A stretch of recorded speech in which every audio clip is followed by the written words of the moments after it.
mots d'introduction rapide avant de laisser la parole à Serge qui nous présentera le conférencier de rentrée, à savoir Nicolas Gouvry, pour vous présenter rapidement l'association MENSA qui organise la conférence de ce jour.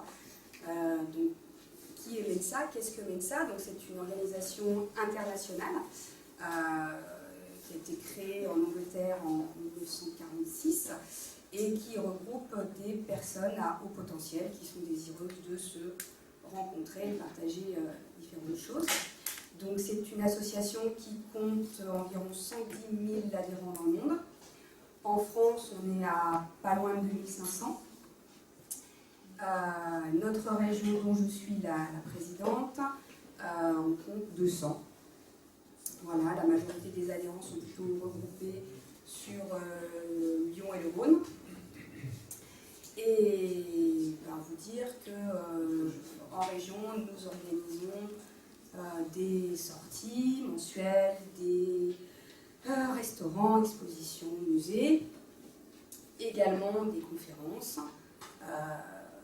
On a des groupes de parole également une fois par mois qui permettent donc à des personnes à haut potentiel de discuter de thématiques qui leur tiennent à cœur et différentes autres activités. Voilà, si vous êtes intéressé par ce qui peut se passer au niveau de notre association, vous avez le nom l'adresse internet du site public qui s'affiche. Et puis à l'entrée de la salle, on a laissé également une feuille sur laquelle vous pouvez laisser vos coordonnées de façon à être tenu au courant de nos manifestations publiques et également si vous souhaitez nous rejoindre ou avoir de plus grandes informations, de plus amples informations sur notre association. Voilà, donc je crois que je n'ai pas fait trop long. Place à... je veux juste simplement vous dire pourquoi j'ai invité Nicolas, parce que ça me semble important. Donc Nicolas Gouvry, c'est d'abord un mathématicien. Ensuite, il est également chercheur en psychologie.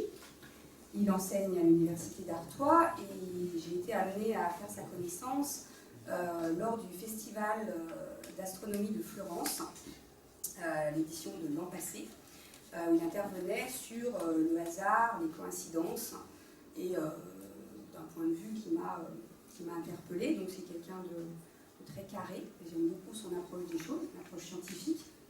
Voilà, donc c'est Serge qui m'a permis de le rencontrer. Voilà, donc il le connaît beaucoup mieux que moi. C'est pour ça que je vais lui passer le micro. Voilà, bonne conférence à tous.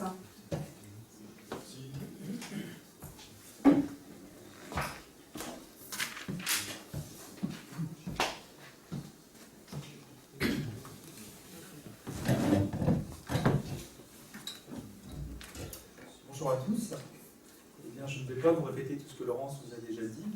Et moi, je vais vous parler effectivement de Nicolas, qui est donc maître de conférence à Artois, c'est ça. Et donc, il poursuit des recherches en sciences cognitives à l'école pratique des hautes études. En fait, Nicolas est un auteur prolifique. Il a écrit pas mal de choses et c'est quelqu'un d'engagé. Donc, je vais vous en parler un tout petit peu. Sur les liens entre mathématiques et psychologie, il a écrit différents ouvrages, dont un Stats pour psycho, en 2005, c'est donc un livre de cours, j'imagine. Ouais. Et puis, vous avez dit hasard entre mathématiques et psychologie, de 2009. Donc, les questions du hasard sont vraiment des questions que Nicolas a beaucoup approfondies. Il est aussi auteur d'articles sur le blog Scilogs, de la revue Pour la Science. Et Nicolas est donc aussi un auteur engagé dans tout ce qui concerne le scepticisme scientifique en particulier. Il est à la fois membre du comité de rédaction de la revue Science et Pseudosciences, de l'association AFIS, l'association française pour l'information scientifique. Il est collaborateur d'une association dont je suis membre qui s'appelle l'Observatoire zététique. C'est par ce biais que nous nous connaissons. Il est aussi l'auteur de nombreux podcasts sur le site Scepticisme scientifique, donc vous pouvez aller l'écouter. Il est enfin auteur de livres comme Quand les nombres font perdre la boule, Numérologie et folie des grandeurs, 2009, ou alors Statistiques, méfiez-vous. Nicolas est enfin l'auteur du livre Les surdoués ordinaires, dont vous avez probablement entendu parler, qui est paru en 2014 aux presses universitaires de France. La problématique du livre, c'est peut-on toujours vérifier la validité de certaines idées reçues qui circulent sur la question du haut potentiel? Donc Nicolas va répondre à ces questions. Je lui laisse maintenant la parole. Bienvenue Nicolas. Merci.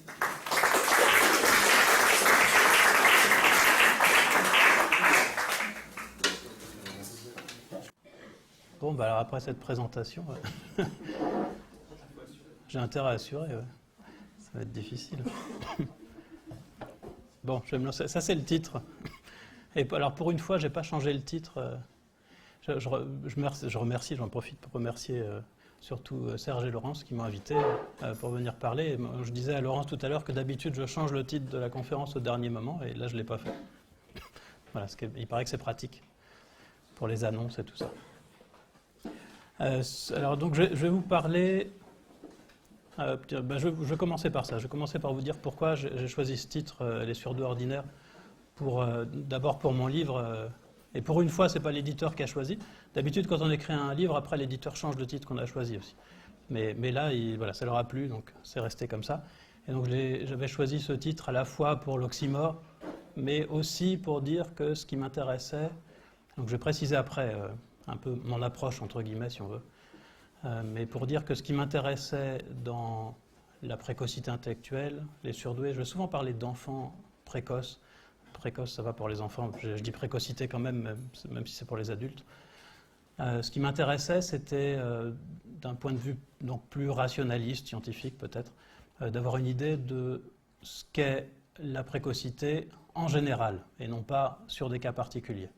Et donc vous allez voir, je vais vous expliquer comment ça m'est venu, cette histoire, et vous allez comprendre pourquoi c'était important de noter que je m'intéressais donc aux surdoués ordinaires dans le sens aux surdoués en général et non pas à certains enfants précoces particulièrement représentatifs.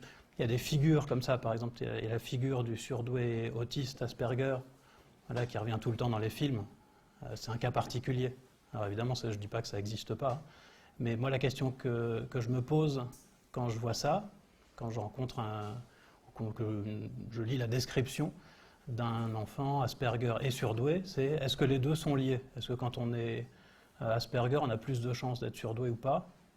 Et puis, voilà, il y a des différents cas qui peuvent se produire. Soit parmi les Asperger, il y a plus de surdoués que dans le reste de la population, et ça veut dire que c'est lié. Soit il y en a moins, et a priori, ça veut dire que quand on est les deux, eh ben, on est surdoué Asperger malgré l'autisme. Ou alors, il y en a exactement autant. Et dans ce cas, ça suggère plutôt que la précocité intellectuelle et puis le fait d'avoir un autisme de haut niveau, c'est deux choses qui n'ont rien à voir l'une avec l'autre. Voilà, ça c'est des vraies questions générales, scientifiques. Et par exemple, il y a des hypothèses qui ont été proposées. Alors pour l'instant, il n'y a pas de réponse vraiment, à ma connaissance, sur cette question, mais il y a des hypothèses qui ont été proposées pour faire le lien entre, par exemple, voilà, l'autisme et la précocité, dont je vous parle juste à titre d'exemple maintenant, parce qu'on ne va pas parler de ça. Et parmi ces hypothèses, il y a que, en fait, pour être surdoué, qu'est-ce qu'il faut? Il faut une certaine caractéristique qui est une sorte de passion, de curiosité pour les objets, les structures, et que quand on ne l'a pas du tout, on n'est pas surdoué. Quand on l'a suffisamment, on devient surdoué. Quand on l'a trop, on devient plutôt autiste. Voilà. Mais ça, c'est une hypothèse. C'est une théorie qui n'est pas encore valide. Bref, alors pour bien, je reviens à ce que j'avais prévu de vous dire au tout début, pour vous faire comprendre un peu comment je suis parti, parce que ce que je vais vous présenter, c'est une sorte de synthèse de ce que disent les scientifiques sur un certain nombre de points, parce que, évidemment, on ne peut pas balayer tout le champ, sur un certain nombre de points qui concernent la précocité intellectuelle. Et alors, comment ça m'est venu, cette idée de faire une synthèse? Je ne faisais pas de recherche, moi, on vous a dit tout à l'heure, je fais de la recherche en psychologie, mais pas du tout sur la précocité intellectuelle, ce n'est pas mon thème de recherche. Enfin, ce n'était pas mon thème de recherche, maintenant j'ai commencé, donc je vais vous présenter 2-3 trucs en cours, mais je ne travaillais pas là-dessus. Voilà ce qui s'est passé. Je vais vous raconter un petit morceau de ma vie, c'est pas trop long, ne vous inquiétez pas. Ça a commencé pour moi il y a peut-être 8-10 ans, quelque chose comme ça, quand une association, je crois que c'était l'AFEP, donc une association de parents d'enfants précoces, avait organisé, je travaillais à l'IUFM à l'époque, donc je préparais les futurs professeurs des écoles au concours, et donc cette association avait organisé au sein de l'IUFM une conférence de présentation des caractéristiques des enfants précoces, qui sont des enfants à besoins éducatifs particuliers. Donc c'est pas mal si les élèves, les étudiants, les futurs professeurs des écoles se mettent un peu au courant des particularités notamment en lien avec l'éducation. Et donc voilà, il y avait cette conférence, j'y étais. Il y avait beaucoup de membres de l'administration en fait, qui étaient concernés parce qu'il y avait des gens dans leur famille, souvent des enfants surdoués. Il y avait des professeurs aussi et il n'y avait pas d'étudiants parce que ce n'était pas obligatoire. Et aussi parce qu'ils avaient un emploi du temps assez chargé, il faut avouer. En tout cas, voilà, bon, c'est dommage, il n'y avait pas beaucoup de monde. Mais alors voilà, moi ça m'a bien plu, c'est très intéressant. Et ce que j'ai vu, c'est quelqu'un qui nous a raconté pendant 1h30 beaucoup de choses sur les surdoués, que j'ai relu après un peu partout, les enfants précoces donc, et qui nous disait, donc il y avait tout un récit qui est vraiment bien cohérent, qui fonctionnait très bien.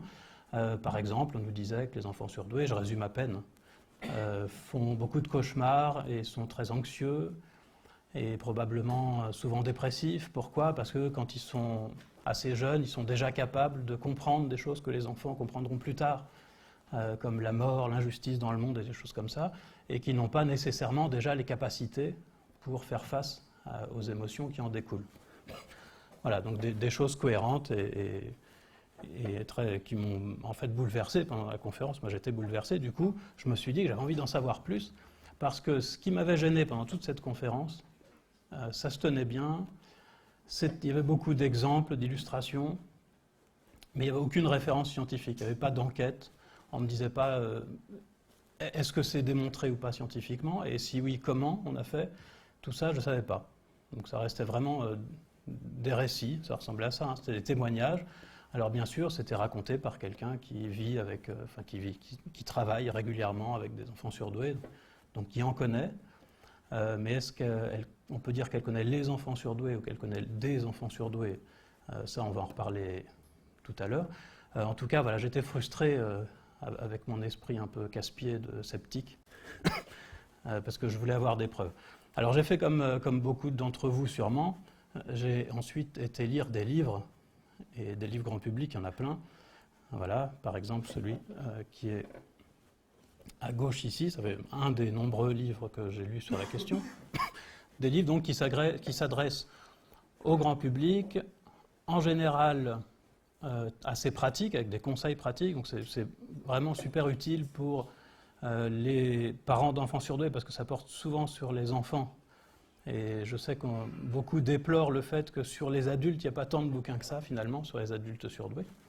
Mais ça commence à venir. Voilà, en tout cas, des livres donc pratiques, écrits par des gens de terrain, en général, qui rencontrent des surdoués dans leur travail, et qui ont donc beaucoup d'histoires à raconter, beaucoup d'exemples, et toujours ces exemples prototypiques donc, qui représentent bien ce qu'ils veulent montrer. Si je prends juste un exemple, on dit tout le temps que les enfants surdoués ont un sens de l'humour particulier, ou qu'ils ont beaucoup de sens de l'humour. Dans ces livres-là, vous allez avoir la description d'un enfant qui a fait plein de blagues pendant une séance, et donc on se marre bien, c'est sympa, tout ça, mais il a été choisi pas par hasard, il a été choisi parce que cet enfant-là était particulièrement représentatif de ce que voulait montrer l'auteur, à savoir un sens de l'humour particulier. Et donc ça ne répond pas à la question de savoir est-ce que c'est général ou est-ce que c'est seulement certains enfants précoces qui sont comme ça. Et du coup, j'ai retrouvé dans tous ces livres un peu moins d'enthousiasme que pendant la conférence, parce qu'on se lasse un peu, mais enfin, toujours de l'intérêt, et toujours cette frustration de ne pas avoir de preuves, de ne pas savoir comment on peut démontrer ces choses-là. Est-ce que c'est sûr ou est-ce que c'est pas sûr ? Et est-ce que c'est général ou est-ce que c'est seulement des cas particuliers ? Alors, à côté des livres comme celui-ci, vous avez, j'ai trouvé qu'il y avait une sorte de fossé entre les deux, un gouffre même entre les deux. Vous avez la littérature scientifique. Voilà, ça c'est par exemple la couverture d'une revue scientifique qui ne publie que des articles sur les enfants précoces. Il y en a au moins 4 qui font ça, et il y a plein d'autres revues scientifiques qui publient régulièrement sur les enfants précoces. Par exemple, il y a une revue qui s'appelle Intelligence qui publie que sur l'intelligence, donc du coup il y a beaucoup de choses aussi sur la précocité, pas que chez les enfants d'ailleurs. Voilà, parce qu'il y a beaucoup de choses sur le QI simplement. Et alors évidemment, lire ça, il faut vraiment être intéressé, ou chercheur, ou les deux, pour le faire. Et c'est là que j'ai eu le sentiment qu'il y avait un gouffre, encore que je suis en train de vous raconter, a priori à peu près ce qu'a raconté Fabrice Bach, c'est ça, quand il est passé. Et voilà, et je me disais en tout cas qu'il y avait la place pour un livre qui s'adresse au grand public, mais qui fasse vraiment la synthèse, donc qui ne soit pas trop de vulgarisation, soit de la diffusion scientifique et pas de la vulgarisation scientifique, qui fasse la synthèse de ce que savent les scientifiques sur les enfants précoces et la précocité en général. Et donc j'ai essayé de me placer là entre les deux. Voilà. Alors j'ai pas fait que ça avant d'écrire le livre. Pour avoir plus d'informations ou des informations plus fiables sur la précocité en général, j'ai été rencontrer une équipe de chercheurs que vous connaissez peut-être aussi de nom, à Paris 5, autour de Todd Lubart et Maria Pereira-Fradin, qui travaillent depuis plusieurs années sur la précocité intellectuelle. Todd Lubart est plus intéressé maintenant par le côté créativité, mais c'est lié, on va en parler aussi tout à l'heure. Et voilà, donc j'avais en face de moi, là, pour le coup, vraiment des chercheurs à qui j'ai pu poser des questions, et puis on avait même prévu de faire on avait lancé des projets de recherche qui n'ont jamais vu le jour, mais enfin, au moins, on a pu discuter, puis j'ai eu donc un retour sur ce que j'avais lu. Et en gros, voilà ce que j'ai observé, moi. Une sorte de choc, parce que ce que me racontait Todd Lubart et des gens donc, qui travaillaient depuis des années sur la précocité, mais du côté scientifique, en gros me disaient que dans la plupart des choses, des idées reçues ou des idées répandues, en tout cas, que j'avais lues partout, c'était vrai, oui, mais... Donc ils nuançaient fortement les idées. Pour certaines, en fait, on n'en sait rien. C'est juste des idées comme ça qui circulent, mais personne n'a jamais réussi à les tester. Et pour d'autres, c'est carrément faux. Voilà. Et donc, c'est ça aussi qui m'a donné envie de faire le tri et d'aller voir ce que disent les scientifiques vraiment, comment ils font aussi pour tester les idées. Et donc, je me suis plongé, et vous devriez être content que j'ai fait ce travail parce que c'est casse-pied. Je me suis plongé dans les articles scientifiques. Je vais vous dire tout de suite pourquoi c'est casse-pied, parce qu'il y en a énormément et beaucoup de très mauvaise qualité. En fait, c'est un champ de recherche, peut-être on ne le sait pas, on a l'impression qu'il n'y a pas grand-chose qui se fait en recherche sur la précocité. En fait, il y a énormément de choses qui se font, mais dans la plupart des cas, ce n'est pas très bien fait. On va voir tout de suite pourquoi. Simplement, voilà, pour résumer, donc, il y a deux énormes problèmes qui se posent et qui rendent très difficile la lecture et la synthèse des travaux des scientifiques. Le premier, c'est le problème de la définition des surdoués. Alors, je prends, moi, surdoué, au QI, au potentiel intellectuel, précoce, tout ça comme synonyme. Donc, le problème, c'est pas quel mot je choisis, mais comment je définis ce que c'est qu'un surdoué ou précoce ou ce que vous voulez. Et ça, c'est vraiment un problème parce que les scientifiques n'utilisent pas tous la même définition. Et les praticiens utilisent aussi d'autres définitions qu'on retrouve assez peu en recherche. Voilà, je vais vous en dire un petit mot, je vais essayer de ne pas être trop long là-dessus. Et le deuxième problème, qui est beaucoup plus grave encore, c'est le problème de l'échantillonnage. C'est-à-dire comment on fait pour faire nos études, où est-ce qu'on va trouver les enfants précoces. Alors pour ceux qui veulent aller plus loin que ce que je vais raconter, il y a un article que vous pouvez trouver facilement, parce que je l'ai mis en ligne. Donc si vous tapez juste, je pense mon nom et précocité intellectuelle et Anna E, qu'on n'arrive pas à lire au-dessus là, vous tombez là-dessus. Et en gros, c'est une version pointilleuse de ce que je vais vous raconter rapidement maintenant. Donc le premier problème, c'est celui de la définition. Je vous ai dit, quand on regarde dans la littérature scientifique, d'un article à l'autre, on n'a pas la même définition de ce qu'est un enfant ou un adulte surdoué. Vous avez sûrement en tête cette définition qui est la plus courante, qui est qu'un adulte surdoué ou un enfant surdoué, c'est quelqu'un qui a un QI total supérieur à 130. Donc on met un seuil sur le QI, et au-dessus de ce seuil, on est déclaré surdoué. Voilà, seulement ce n'est pas du tout la seule définition, puis il y a des raffinements qui ont été utilisés. Alors d'abord, tout le monde n'utilise pas un seuil, mais parmi ceux qui utilisent un seuil sur le QI, on peut voir à peu près tout et n'importe quoi, tout, on va dire, de 110 jusqu'à 160 à peu près. Donc dans certaines études, on est surdoué à partir de 120, dans d'autres c'est à partir de 145, dans d'autres c'est à partir de 160. Dans certains cas, ça peut être problématique. Par exemple, dans une des études dont je vais vous dire un mot tout à l'heure, l'étude de Terman, qui est une très vieille étude qui a duré un siècle. Donc, c'est la plus longue étude de l'histoire de la psychologie. Dans cette étude-là, on prenait un seuil de 135 à peu près. Et on trouvait, par exemple, aucun problème émotionnel chez les surdoués avec un QI supérieur à 135. Mais quand on regardait sur le sous-ensemble des surdoués avec un QI supérieur à 160, là on trouvait beaucoup de problèmes d'adaptation. Donc en fait, selon le seuil, on peut éventuellement trouver des difficultés qui n'apparaissent peut-être que pour des très très hauts QI supérieurs à 130.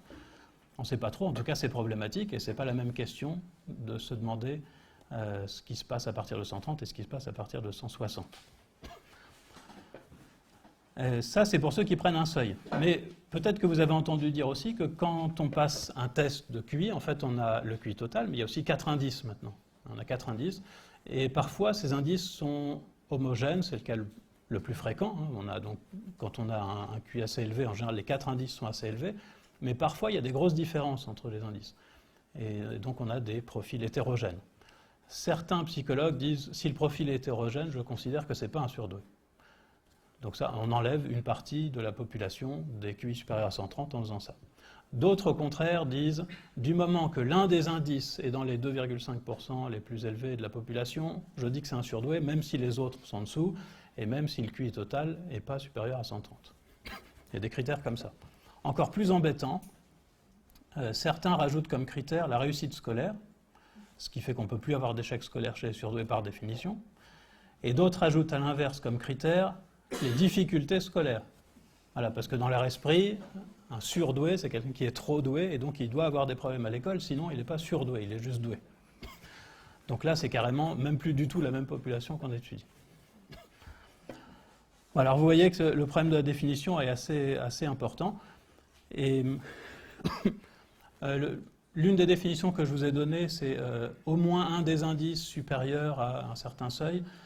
Ça, c'est une définition qui est très souvent utilisée par les praticiens, plus que par les chercheurs, notamment parce qu'ils ont peur de rater des enfants qui seraient surdoués, mais qui auraient un trouble spécifique. Par exemple, on peut être surdoué et dyslexique. Et dans ce cas, on peut rater certaines épreuves, tout en ayant en fait des potentiels assez élevés un peu partout ailleurs, mais du coup, ça peut faire un QI inférieur à 130. Voilà, donc vous voyez que c'est un gros problème, et pour vous dire à quel point c'est un gros problème, il y a eu une méta-analyse, c'est-à-dire une étude de plein d'autres études préliminaires, donc il fait une synthèse de la littérature scientifique sur un thème donné, donc une méta-analyse sur les définitions utilisées, et la conclusion, c'est que la plus fréquente, c'est un QI total supérieur à 130, mais cette définition la plus fréquente est utilisée par 30% des chercheurs. C'est-à-dire que dans un tiers des cas, on a la plus fréquente, et après vous avez des dizaines de définitions qui se répartissent sur les 60% qui restent. Donc en fait, tous les chercheurs qui travaillent sur la douance ne parlent pas de la même chose, ce qui est évidemment problématique. Je ne vais pas vous parler de l'intelligence, mais éventuellement on pourrait y revenir après. Le problème de la définition, ce n'est pas le pire c'est l'échantillonnage. Et alors là, en fait, ça vient d'une difficulté pratique pour pouvoir étudier les enfants ou les adultes précoces. Si j'ai envie de savoir, par exemple, si c'est vrai, ce que j'ai dit tout à l'heure, que les enfants précoces ont plus d'humour que les autres, comment est-ce que je peux faire ? Si on ne réfléchit pas trop à ce que je vais devoir faire en vrai dans la pratique, autant que ça va prendre, etc., c'est facile. Il me faut une centaine d'enfants pas précoces dans la norme, une centaine d'enfants précoces, et puis je fais passer des tests qui me permettent de dire s'ils ont de l'humour. Voilà. Et dans la pratique, comment est-ce que je fais pour trouver une centaine d'enfants précoces ? Pour trouver une centaine d'enfants dans la norme, c'est facile. J'en prends 150, je leur fais passer un test, et puis ceux qui ne sont pas dans la norme, je les enlève, et j'en ai plus que 100 sur 150.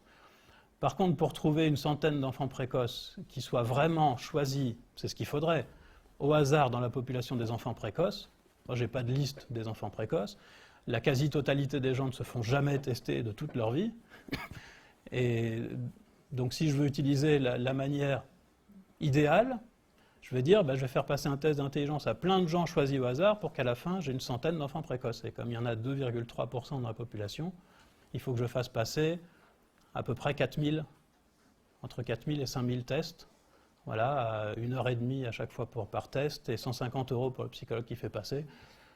Tout ça pour avoir un échantillon à la fin d'une centaine de personnes, ce n'est pas du tout raisonnable. Alors il y a quand même au moins une étude que je vais vous citer tout à l'heure qui en fait fonctionne comme ça, mais dans la pratique c'est souvent ingérable et pas possible, et donc les chercheurs utilisent d'autres méthodes. Et parmi les méthodes qu'ils utilisent, quasiment toutes ont des biais évidents et identifiables. Une première méthode, ça consiste à aller chercher des enfants précoces là où on est sûr qu'il y en a, Donc ça peut être dans des associations, ça peut être à Mensa pour les adultes, ça peut être auprès de la FEP, ouais, comme ça. Ça peut être dans des écoles spécialisées pour les enfants précoces, ou ça peut être aussi, déjà on va s'arrêter là, quand on fait ça, on n'a pas du tout un bon échantillon, parce que les enfants qui vont bien à l'école, qui sont bien intégrés, qui sont heureux et qui n'ont pas besoin de sauter une classe parce qu'ils ne sont pas trop en avance quand même, ils ne sont pas dans les associations pour la plupart. Il y en a quelques-uns, mais la plupart ne vont pas dans des associations, ils ne sont jamais repérés, donc ceux-là on ne les voit pas. Et en fait, ceux qu'on voit en passant par les associations ou en passant par des cabinets de psychologie, parce que ça se fait aussi, ou en allant les chercher carrément à l'hôpital psychiatrique, c'est qu'on a évidemment des échantillons d'enfants précoces qui, par ailleurs, ont un trouble. Donc c'est une sous-population, si on veut. Il y a d'autres solutions un petit peu moins... qui sont un peu moins dérangeantes peut-être, mais qui biaisent quand même le résultat. C'est la présélection. Donc on peut présélectionner les enfants. Et alors quelque chose de typique, c'est de demander aux enseignants, parce que les enseignants ont quand même une assez bonne représentation de ce que peuvent faire les enfants, s'ils sont en avance ou pas. Et donc de demander aux enseignants, par exemple, à chaque enseignant qu'on va voir, on dit désigner 3 enfants, 3 élèves qui dans votre classe pourraient éventuellement être précoces d'après vous. Et ces 3-là, on va les tester pour voir si oui ou non sont précoces. Quand on fait ça, on a automatiquement un échantillon qui est quand même biaisé, et avec une surreprésentation des enfants qui correspondent aux stéréotypes partagés par les enseignants, forcément. Et quand on fait ça a été testé par Terman, dont je vous parle juste après, on a pu mesurer en fait à quel point c'était gênant de faire une présélection par les enseignants, et on s'est aperçu qu'avec cette présélection, on rate 20% des enfants précoces. Donc 80%, c'est pas mal, ça fait quand même une grosse majorité, mais d'un autre côté, si c'est les 80% qui correspondent le mieux au stéréotype, ça peut quand même avoir une influence sur les résultats qu'on va en déduire. Voilà, donc toutes ces méthodes sont assez problématiques, et c'est malheureusement ce qui est utilisé le plus souvent.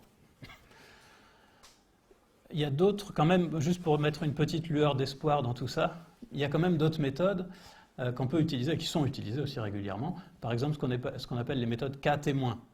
Quand vous voulez savoir si un certain trouble se trouve plus souvent chez les enfants précoces, on peut utiliser ça.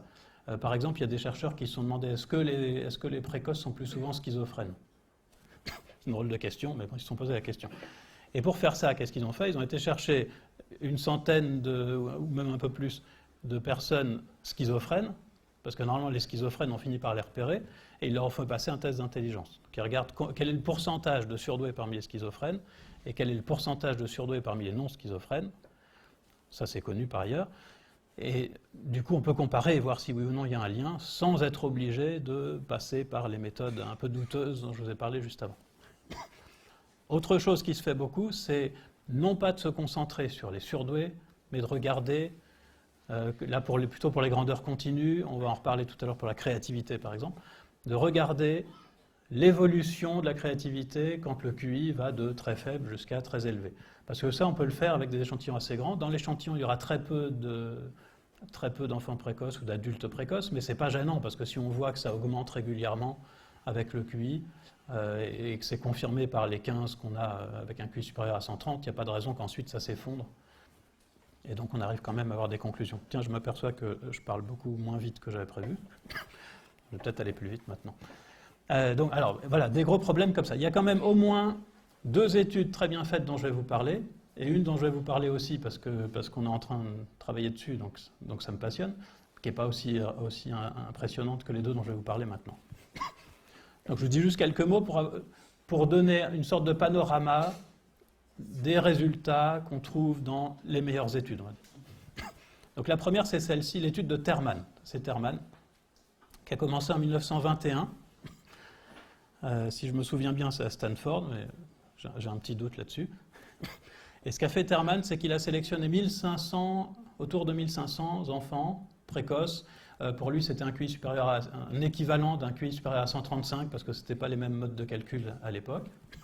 Et qu'ils ont suivi, c'est une étude longitudinale, on suit les gens comme ça, tout au long de la vie. Et l'étude n'est pas encore vraiment finie, il y a encore des gens qui travaillent dessus. Il ne doit plus rester grand monde. Il y en a qui sont arrivés après, un peu plus tard. Voilà, alors les gens qui participent à cette étude, à cause du mot Terman, on les appelait les termites. Voilà, et il m'est venu à l'esprit très récemment que le groupe de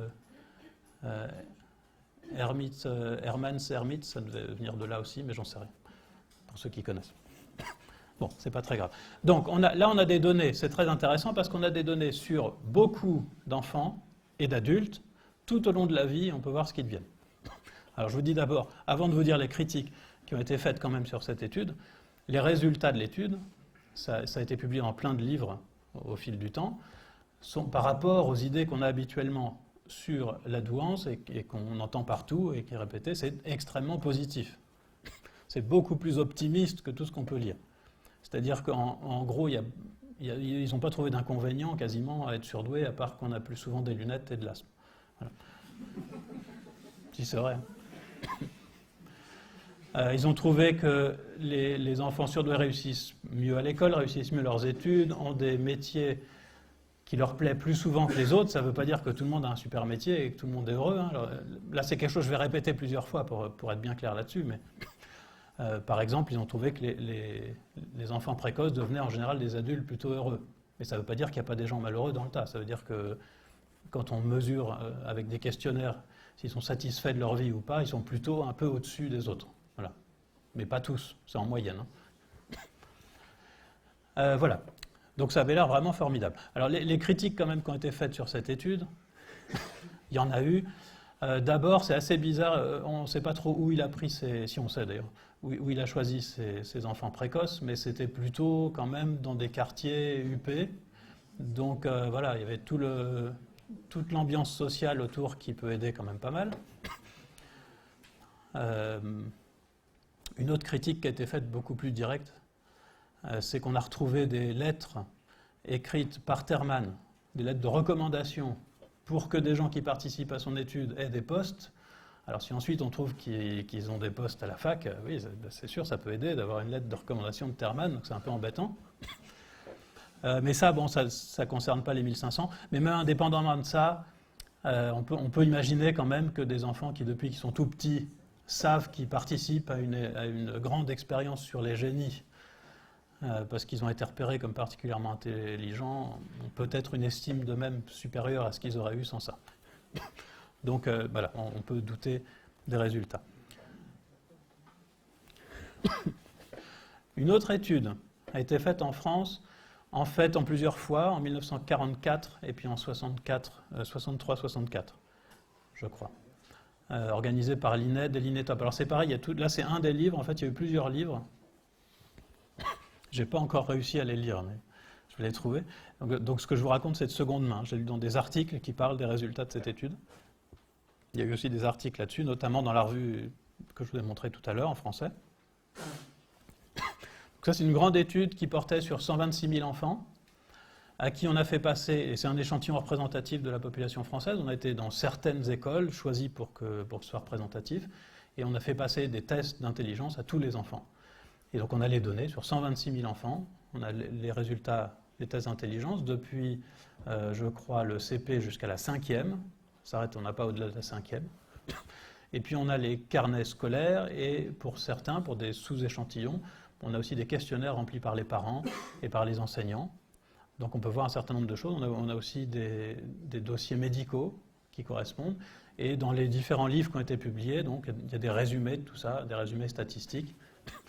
Et là encore, les résultats sont plutôt optimistes, toujours par rapport à ce qu'on dit d'habitude. Par exemple, l'échec scolaire, au moins jusqu'en 5e. Et alors après, on peut dire que ça se détériore après, je ne sais pas, mais en tout cas, l'échec scolaire jusqu'en 5e, en 63-64, était beaucoup plus faible chez les élèves surdoués que chez les autres. Sauter une classe, ça arrivait beaucoup plus souvent pour les élèves surdoués que pour les autres. D'ailleurs, honnêtement, l'inverse serait quand même étonnante, parce que le QI, au départ, vous savez que ça a été fait exprès pour prédire la réussite scolaire. C'est-à-dire si on pourrait suivre, alors bien évidemment, ça ne prédit pas à 100%, ça c'est sûr, et il y a aussi de l'échec scolaire chez les enfants surdoués. Mais en tout cas, ce que montrait cette étude en 63-64, c'est que ça arrive moins souvent jusqu'en 5e chez les surdoués que chez les autres. Voilà, et puis, toujours dans le positif, parce qu'il y a surtout des résultats positifs, les enseignants considèrent en général, bon, ça je vous l'avais déjà dit tout à l'heure, quand on demande aux enseignants de désigner 3 élèves dans leur classe qui d'après eux pourraient être surdoués, et donc qui ont l'air intelligents, ils en désignent quand même 80%, donc voilà, il n'y en a que 20% qui s'échappent, si on veut, avec cette méthode. En général, les enfants précoces sont considérés comme intelligents ou de bons élèves par les enseignants. Voilà, et je dis toujours en général, donc je ne prétends pas que c'est toujours le cas, évidemment. Alors ça, je vous en parle surtout donc, parce qu'on vient d'avoir les données, et parce que c'est un des rares cas. Alors malheureusement, du coup, vous allez voir ce qui se passe. Vous allez voir ce qui se passe avec la taille finale de mon échantillon. C'est un des rares cas où on a un bon échantillon, parce que c'est un échantillon qui a été pris sur la population générale. Alors la cohorte Eden, c'est une étude qui a été lancée il y a quelques années, pas par moi, je n'étais pas du tout là-dedans, pour étudier le développement de l'enfant depuis avant la naissance. Donc on a recruté des mères, des futures mères en fait, qui ont accepté de participer à l'étude, un peu plus d'1 millier, 2000 au départ et un peu plus d'1 millier qui restent maintenant. Et on a des données du coup sur le fœtus d'abord, et puis l'enfant, le poids à la naissance, ce qu'il a en retard, en avance. On a énormément de données depuis donc avant la naissance jusqu'à maintenant 8 ans, et ça devrait continuer jusqu'à 11 ans. Les données à 8 ans sont pas encore, elles sont déjà relevées mais pas encore disponibles. Et nous on a étudié, on a pris cet échantillon, donc de plus de 1000 enfants, et on s'est dit on va regarder au moins une chose, une idée qui tourne tout le temps, qui est cette idée que les enfants précoces sont plus anxieux ou ont plus de troubles émotionnels de manière générale que les autres. Et on va voir si c'est vrai. Et sur notre échantillon, c'est pas vrai. Voilà, sur notre échantillon, donc on a une mesure. Alors, je précise, on n'a pas les données à 8 ans, donc ça concerne des enfants qui ont entre 5 et 6 ans. 5-6 ans, c'est peut-être tôt pour déceler des troubles émotionnels, donc voilà, on est conscient de cette limite. Ce que vous avez ici, c'est pour chaque niveau de QI. En fait, chaque barre, ça correspond à un groupe de 25 enfants, en gros. Et le dernier, ça correspond aux enfants précoces. Et le niveau, là, qui correspond à la barre, ça met le niveau de trouble émotionnel mesuré par un questionnaire qui est validé par ailleurs et utilisé dans plein d'études. Voilà, donc le groupe qui est ici, ça correspond aux enfants surdoués. Vous voyez qu'il n'y a pas de valeur très élevée, il y a des valeurs très basses. Ils ont peut-être l'air un tout petit peu plus haut que les autres à voir comme ça, mais ce n'est pas significatif. Ouais. Ils sont issus de quels milieux sociaux, ces enfants ? Alors, au départ, c'était assez varié. Par contre, ce qui s'est passé, c'est que les milieux sociaux les plus défavorisés, en fait, se sont plus souvent retirés de l'étude. Donc, du coup, par rapport au niveau national, on est plutôt à un niveau, en moyenne, un peu trop élevé. Voilà, mais un gros problème, vous voyez ça ? C'est une énorme étude, ce truc. Sûrement, il n'y aurait pas eu de financement si l'objectif, ça avait juste été d'étudier les enfants surdoués. Il y a eu des financements parce que ça porte sur la dyslexie, la dyscalculie, etc., plein de problématiques à la fois. C'est un truc très lourd. Chaque enfant a passé des tests en individuel avec un psychologue, et notre échantillon, qui est considérable, finalement, à la fin, on a un groupe de 23 enfants surdoués là-dedans. Ce qui n'est pas énorme, ce qui veut dire que s'il y a une différence faible, on ne va pas la détecter, en fait. On ne pourra avoir que des effets assez forts. Alors pour donner toute l'histoire quand même, en fait en moyenne, ici on a quand même un score un tout petit peu plus élevé que ce qui se passe pour la moyenne dans la norme. Mais encore une fois, ce n'est pas significatif, ça veut dire que c'est dans ce qu'on attend comme variation, compte tenu de la taille de l'échantillon, etc. Voilà, donc on ne peut pas généraliser. Mais quand même, si on regarde dans le détail, et c'est ce qu'on a fait, pour mesurer les troubles émotionnels, c'est les parents qui remplissent le questionnaire. Il y a un ensemble d'items, c'est-à-dire de questions. Et parmi les questions, il y a par exemple, est-ce que votre enfant a souvent l'air soucieux ? Et c'est la seule question où ils sont... Mais c'est toujours pas significatif. Celle-ci, je crois que c'est significatif, pardon. C'est la seule question où les enfants précoces obtiennent un score significativement supérieur aux autres. Et donc ça va un peu dans le sens, j'en parle tout à l'heure, mais un peu dans le sens que peut-être c'est pas l'anxiété, encore moins les troubles émotionnels en général qui peuvent différencier les surdoués des autres, mais peut-être certaines composantes de ça, de l'anxiété. Voilà, maintenant je vais passer à quelques exemples d'idées répandues. Alors je ne dis pas idées reçues parce que ça, on a l'impression que c'est forcément faux, c'est pas forcément faux. Des idées répandues. Et puis je vais essayer de vous montrer comment les scientifiques ont essayé d'y répondre et puis ce qu'ils ont trouvé quand ils ont trouvé quelque chose. Alors la première idée très répandue, c'est que les enfants précoces sont particulièrement créatifs et les adultes aussi particulièrement créatifs. Certains chercheurs d'ailleurs mettent la créativité dans les critères pour définir les précoces, ce qui est particulièrement embêtant du coup pour nous. Mais enfin, donc moi je prends comme définition de la précocité uniquement le QI. Et la question ça devient, est-ce que ceux qui ont un QI supérieur à 130 sont plus créatifs en moyenne que les autres? Évidemment, je ne vais pas vous donner la réponse tout de suite, il faut un peu de suspense. Donc je vais d'abord vous expliquer comment les psychologues font pour mesurer la créativité. Donc, c'est quelque chose d'a priori très subjectif, très difficile à mesurer. Et donc on se dit comment on va trouver des résultats fiables là-dessus et quantifiés. Donc je vais vous montrer ça. D'abord, les psychologues qui travaillent sur la créativité disent qu'il y a 3 composantes importantes dans la créativité. C'est l'originalité, la fluence, je vous dis après ce que ça veut dire en français, et la flexibilité. Originalité, vous allez voir, ça renvoie à des idées toutes simples. En fait. Originalité, ça veut dire être capable de produire des réponses originales, et originales, ça veut dire auxquelles les autres ne vont pas penser. Voilà. Par exemple, vous devez raconter une histoire qui commence par je ne sais pas quoi. En fait, on s'aperçoit quand on fait passer ça, hein, ce genre de test. Raconter une histoire qui commence par les 3 phrases suivantes.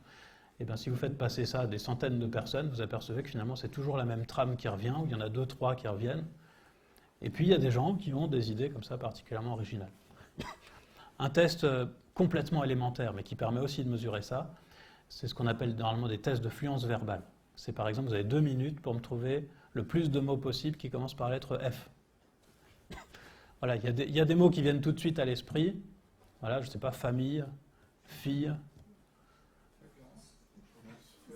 Fluence, ah oui, bah oui. Ça n'est même pas venu à l'esprit, c'est grave. Fluence, flexibilité, bien sûr, bien sûr. Et alors, je ne sais pas si dans la population générale c'est fréquent ou pas, mais on peut mesurer ça. Donc, on peut voir quels sont les mots que les gens disent souvent et quels sont les mots que les gens disent rarement. Voilà, pour l'originalité. La fluence, c'est la capacité à avoir beaucoup d'idées à la suite. Donc, vous allez, par exemple, avec ce test-là des mots qui commencent par la lettre F, si vous pensez à des mots auxquels les autres ne pensent pas, ça vous fait un bon score d'originalité.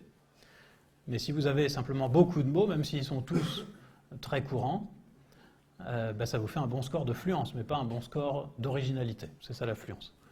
Et puis le dernier point, c'est la flexibilité, donc je vous avais dit. Et la flexibilité, c'est la capacité à changer de catégorie. Donc par exemple, avec le même nombre de mots, vous pouvez ne donner que des noms d'animaux. Vous suivez un peu un chemin, voilà, vous avez une idée, et puis voilà, fluence, flexibilité, parce que ça va avec. Voilà, ou alors vous pouvez au contraire varier, donc un coup vous donnez un aliment, un animal, un vêtement, une personne, un pays, etc. Voilà. Et dans ce cas, c'est le score de flexibilité qui va être élevé. Dans les tests, je vais vous montrer des exemples, dans les tests de créativité, on mesure les 3 composantes, et en général, et puis nous on va faire ça après, en général on a ensuite un score de créativité, mais qui est un score numérique, et ça c'est quelque chose d'important, comme le QI c'est numérique, et le score de créativité c'est numérique, c'est-à-dire que le test ne va pas séparer la population entre ceux qui sont créatifs et ceux qui ne sont pas créatifs, on l'est tous, plus ou moins. Voilà. Donc voilà un exemple, un des tests les plus connus, c'est le test de Torrance, pour mesurer la créativité, et un des items, c'est une des questions, c'est ça, vous avez des débuts de dessin ici, et ce que vous devez faire, c'est compléter ça pour faire un dessin qui soit le plus riche possible, qui raconte une histoire. Voilà. Et comme on a fait passer ça pour le valider à beaucoup de gens, eh bien on sait quelles sont les idées qui viennent souvent. On sait à quel point les histoires sont d'habitude détaillées. Et ça permet d'avoir comme ça une mesure de la créativité. Voilà des exemples de dessins complétés. Donc voilà, quelqu'un sur une planche et puis un dinosaure. Voilà. Moi, je n'avais pas trop d'idées en regardant les dessins, à vrai dire. Mais voilà d'autres exemples. Là, c'est l'ancien dinosaure, c'est un poisson. Et puis ici, un clown. Ah oui, on voit très mal, en fait. Vous arrivez quand même à voir vaguement? Bon, là... Voilà, ça c'est un poisson, ça c'est un clown. Et alors ça, c'est pas un test validé, mais ça pourrait être un test de fluence en fait. Vous avez un dessin, deux petits ronds ici, et vous devez faire le plus de dessins possible. Alors vous voyez qu'au bout d'un moment, ça devient salace, mais... C'est pour ça que je l'ai gardé. Et on m'a fait remarquer que l'ordre était peut-être pas anodin, là, entre la caméra qui arrive juste après. Voilà, bref, il y a des tests comme ça avec plein, je vais montrer juste un petit bout du test tout à l'heure, ça fait pas partie du test. Des tests comme ça qui permettent d'arriver à une mesure qui est validée, comme le QI, une mesure de créativité qui est donc une grandeur numérique. Et donc la question de départ qui était est-ce que les enfants précoces ou les adultes précoces ont une plus grande créativité que les autres, on peut maintenant y répondre, et la réponse est oui, et je vais dire oui mais, et je vous montre pourquoi. C'est-à-dire c'est oui, sauf que quand les psychologues disent les surdoués sont plus créatifs que les autres, ce qu'il faut entendre c'est les surdoués sont plus créatifs que les autres en moyenne. C'est toujours en moyenne, ça ne veut pas dire tout le temps. En fait, on trouve des surdoués avec des QI très supérieurs à 130, pas du tout créatifs, et des gens très créatifs qui sont très loin d'être surdoués. C'est pas incompatible. Mais c'est vrai qu'en moyenne, les enfants surdoués et les adultes surdoués ont des scores supérieurs aux autres. Alors pour que vous ayez une image en tête de ce dont on parle en psychologie. Et ce n'est pas du tout spécifique aux surdoués. À chaque fois qu'on compare des groupes, quand on trouve des différences, c'est de cet ordre-là. Ce n'est pas des différences minimes ou ridicules en psycho. C'est ce qu'on appelle, ça c'est une différence moyenne en psycho. Donc ce que vous avez ici représenté, ce n'est pas les vraies courbes, mais le décalage entre les courbes est conservé. C'est en rouge la distribution des scores de créativité pour les surdoués, et en bleu pour ceux qui ont un QI dans la norme. Voilà, c'est à peu près ça qu'on observe. Donc vous voyez qu'il y a un décalage, donc effectivement ils sont en moyenne plus créatifs, mais vous voyez aussi que les courbes se recouvrent largement, et que donc il n'y a pas une rupture nette. Ceci dit, c'est vrai. Quand on va un peu dans le détail, en fait, il y a eu beaucoup d'études sur la créativité en lien avec le QI. Sur la population générale, on n'a pas juste opposé surdoué, pas surdoué. On a regardé l'évolution de la créativité moyenne en fonction du QI.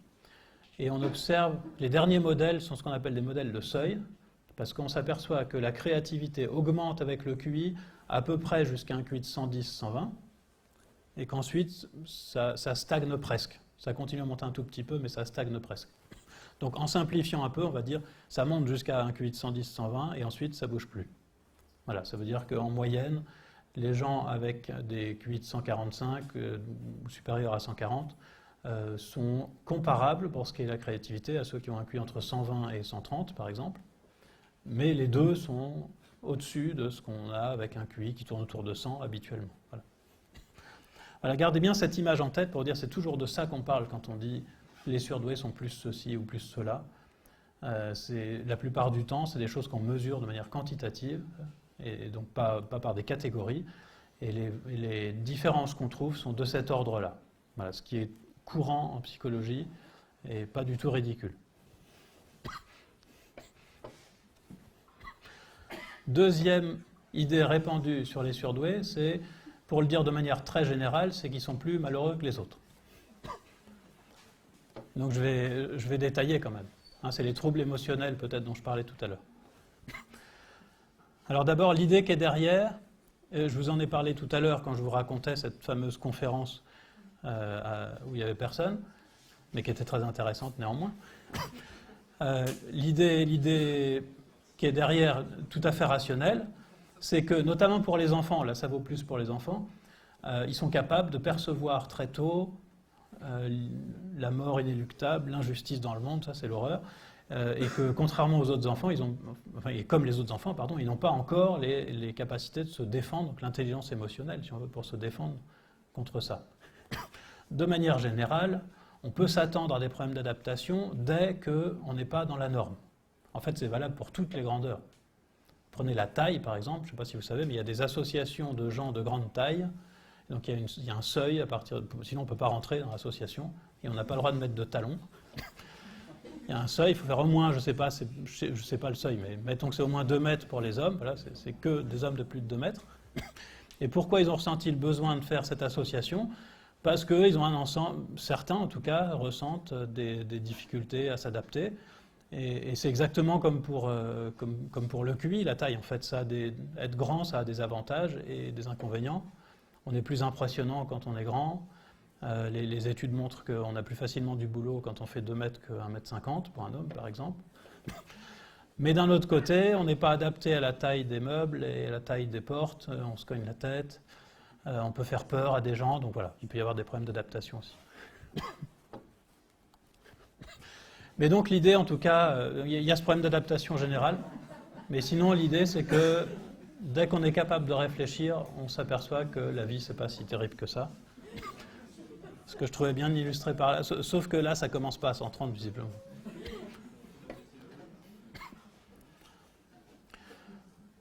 Voilà, alors comment savoir si oui ou non les surdoués en général, et non pas en particulier, j'insiste encore parce que des fois je me fais engueuler par des gens qui sont surdoués et malheureux et qui veulent me taper sur la tête parce que je dis que c'était pas tant lié que ça. Je raisonne toujours en général, hein, et non pas sur des cas particuliers. Ce qui correspond bien à cette idée de mal-être, trouble général, ce que j'avais appelé malheur là, en psycho, il y a 3 notions peut-être, stress, anxiété, dépression, qui vont bien ensemble. Voilà, c'est 3 notions un peu différentes, mais qui sont quand même assez liées, avec des petites nuances. Le stress, vous voyez ce que c'est? C'est une sorte de pression. Là, on est sur les nerfs, irritable. Voilà, ça c'est du stress. Ça ne veut pas dire qu'on trouve que la vie est moche. Ça ne veut pas dire qu'on a peur pour le lendemain. Ça c'est du stress. La dépression, c'est ce qui correspondrait mieux à la tristesse, par exemple. Voilà, quand vous trouvez que la vie n'a aucun intérêt, que vous ne ressentez aucune émotion, ça c'est plutôt de la dépression. Et l'anxiété, c'est de l'appréhension. Qu'est-ce qui va se passer demain, etc. Voilà, c'est donc ces 3 notions qui sont bien distinguées en psycho, mais qui sont quand même liées et du coup elles se mesurent. Je vous montre un exemple d'un des nombreux questionnaires qui permet de mesurer ça. Le DAS, qui permet de mesurer à la fois le stress, l'anxiété et la dépression, mais vous avez des questions différentes. Donc il y en a plein d'autres, hein. Il y a 42 questions dans une des versions du DAS par exemple. Et alors les 2 questions en rouge, ça mesure le stress, ce qui vous permet de voir. Je pense que quand on voit les questions, on comprend mieux ce qu'on essaye de mesurer. Donc voilà, j'ai trouvé difficile de décompresser ou une tendance à réagir de façon exagérée. Ça, c'est le stress, on est sur les nerfs. Voilà. L'anxiété, c'est en vert. Et alors ici, c'est peut-être pas un très bon choix, mais j'ai deux manifestations physiologiques qui correspondent assez souvent à de l'anxiété. Difficulté à respirer et des tremblements sans raison valable. Ça peut correspondre à de l'anxiété. Il y a d'autres questions sur l'anxiété qui portent plus sur l'appréhension qu'on peut avoir, des choses comme ça. Hein, ça évidemment, ces 2 questions ne font pas tout. Et puis en violet, là, vous avez assez nettement voilà, ce qui correspond à l'idée de tristesse, le sentiment que la vie en vaut pas la peine, ou l'impossibilité à ressentir des émotions positives, et ça mesure la dépression. Ce questionnaire-là et d'autres sont validés, c'est-à-dire que parfois, on a l'impression, en voyant ces questionnaires, que c'est un peu enfantin, que c'est naïf de poser des questions et d'espérer que ça va permettre de mesurer quoi que ce soit. Quand c'est validé, ça veut dire qu'on l'a fait passer à beaucoup de gens, qu'on a vérifié, par exemple, dans les choses qu'on vérifie, il y a que quand une personne remplit le questionnaire, on obtient à peu près les mêmes résultats que si quelqu'un qui la connaît bien l'a rempli à sa place. Donc vous remplissez le questionnaire et on le fait aussi remplir à votre frère, votre sœur, quelqu'un qui vous connaît bien, en lui disant qu'est-ce qu'il devrait répondre, à votre avis. Et on obtient des résultats cohérents. Pour vérifier qu'on mesure bien, par exemple, la dépression avec le truc qu'on a ici, on vérifie qu'on a des résultats qui permettent, par exemple, de prédire les tentatives de suicide. Parce que normalement, l'indice de dépression, ça devrait prédire les tentatives de suicide, et c'est le cas. Voilà. Et il y a des vérifications comme ça pour être sûr qu'on mesure bien quelque chose de stable, et que ce qu'on mesure est bien lié à ce que ça doit être lié, et pas lié à ce qui, a priori, est indépendant. Voilà, maintenant, retour à la question. Sur le stress, il n'y a quasiment pas de données, donc je ne sais pas. Je n'ai pas trouvé suffisamment d'articles pour dire si les surdoués sont plus ou moins stressés. Sur la dépression, c'est quasiment pareil, il n'y a pas grand-chose. Il y a quand même une méta-analyse parue il y a à peu près 10 ans, donc qui fait le point sur tout ce qui a été publié là-dessus et qui conclut que dans l'état actuel des connaissances, on n'a pas trouvé de différence sur le niveau de dépression entre surdoué et pas surdoué. Et je vais me concentrer maintenant sur l'anxiété, parce que c'est un thème que j'aime bien, où il y a eu un peu plus d'études. Il n'y en a pas tant que ça, hein, vous allez voir, j'en ai trouvé 13. Et que régulièrement dans la presse, on vous dit les enfants précoces, les adultes précoces sont particulièrement anxieux. Alors voilà, j'ai fait une méta-analyse et après coup, j'ai découvert qu'il y en avait déjà une de faite. On a trouvé les mêmes résultats, heureusement. Et voilà, je vous montre ce que ça donne. Donc ça, c'est un tableau qui est dans l'article, là, voilà, une méta-analyse. Ça veut dire que j'ai pris tous les articles qui testaient, qui opposaient, donc un groupe de surdoués et un groupe ordinaire, enfants ou adultes, il y a les deux. Enfin, en tout cas, ça va au moins jusqu'à 18 ans. Et j'ai regardé ce qu'ils trouvaient comme résultat. Voilà. Donc c'est assez basique comme méta-analyse, si on veut, mais voilà ce que ça donne. Toutes les cases qui sont en grise ici, ça correspond à des études qui ne trouvent pas de différence. Et donc on pourrait très bientôt rajouter celle que je vous ai montrée tout à l'heure, parce que nous non plus on ne trouve pas de différence significative sur le niveau d'anxiété générale entre surdoué et pas surdoué. Toutes celles qui sont en vert, c'est-à-dire les 6 qui sont là, 6 sur 13, c'est celles qui trouvent un niveau d'anxiété inférieur chez les enfants surdoués ou les adolescents surdoués. Et les deux qui sont en orange, je vais vous détailler un tout petit peu, trouvent dans certains cas seulement, je détaille après, que les surdoués sont plus anxieux que les autres. Alors on parle toujours d'anxiété générale ici, donc ce n'est pas un type d'anxiété particulier. D'accord ? Alors vous pourrez douter éventuellement des 3 dernières qui sont, en fait les 3 dernières là, qui trouvent dans les 3 cas un niveau d'anxiété inférieur en moyenne chez les surdoués, c'est les 3 études les mieux faites et sur les plus gros échantillons. Pour l'une des études, je ne sais plus laquelle c'est, il y a plus de 5000 participants. Ceci dit, si vous regardez ici dans la case définition, vous voyez que la définition des surdoués qui est utilisée dans au moins la première et la dernière, enfin c'est celle-ci et celle-ci, c'est un QI supérieur à 130 plus réussite scolaire. Ce qui peut évidemment fausser les résultats. On est bien d'accord. Voilà, ceci étant, donc... Ouais.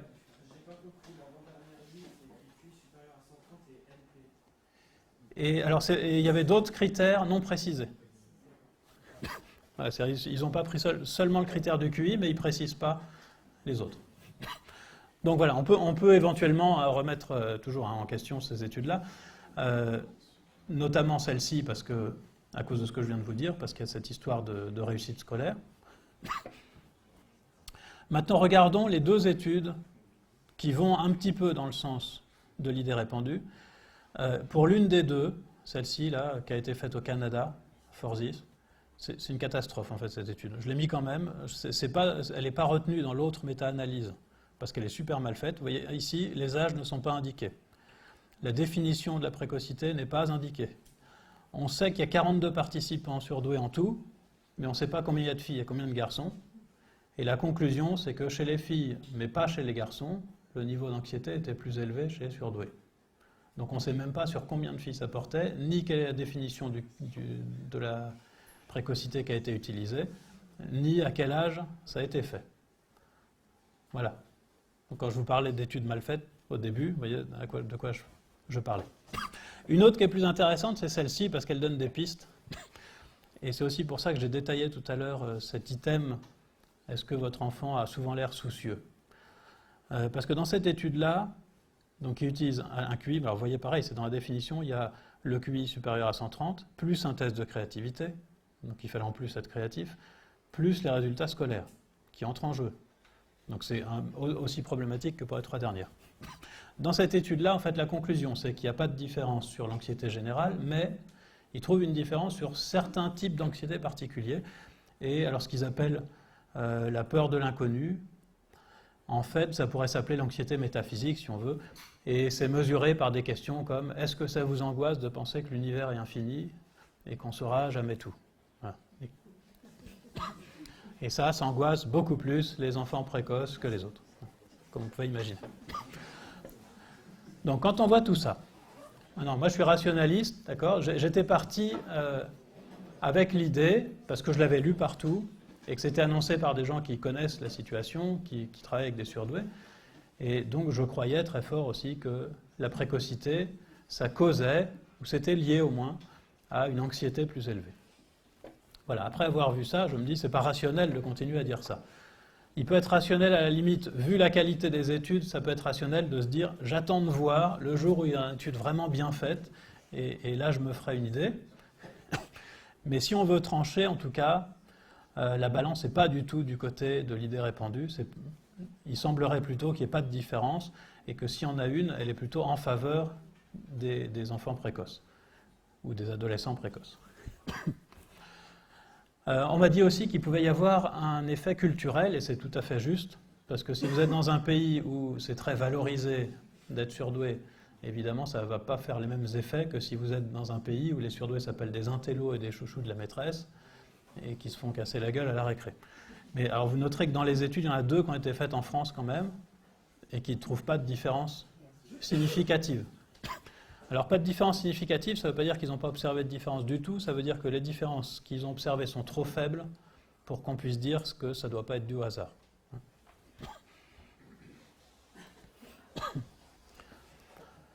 Donc, dans le cas de l'anxiété, au moins, en fait, l'idée répandue est très probablement fausse. Et en tout cas, il n'y a rien dans la littérature scientifique qui va dans ce sens-là. Ou alors, il faut vraiment préciser et dire qu'on parle d'un type particulier d'anxiété, qui est le fait d'être soucieux.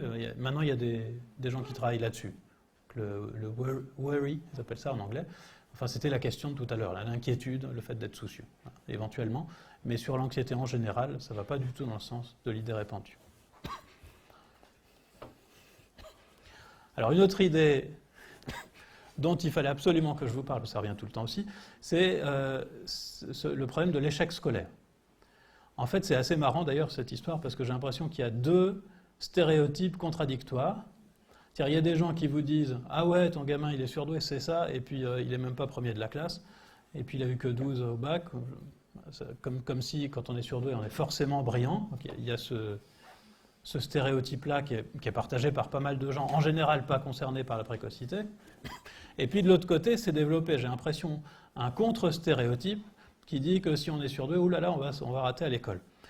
Et certains de mes amis qui sont psychologues sur le terrain me disent que ça devient vraiment problématique, parce qu'en fait, c'est maintenant inversé, et c'est plus la précocité cause l'échec scolaire, c'est l'échec scolaire est forcément causé par la précocité.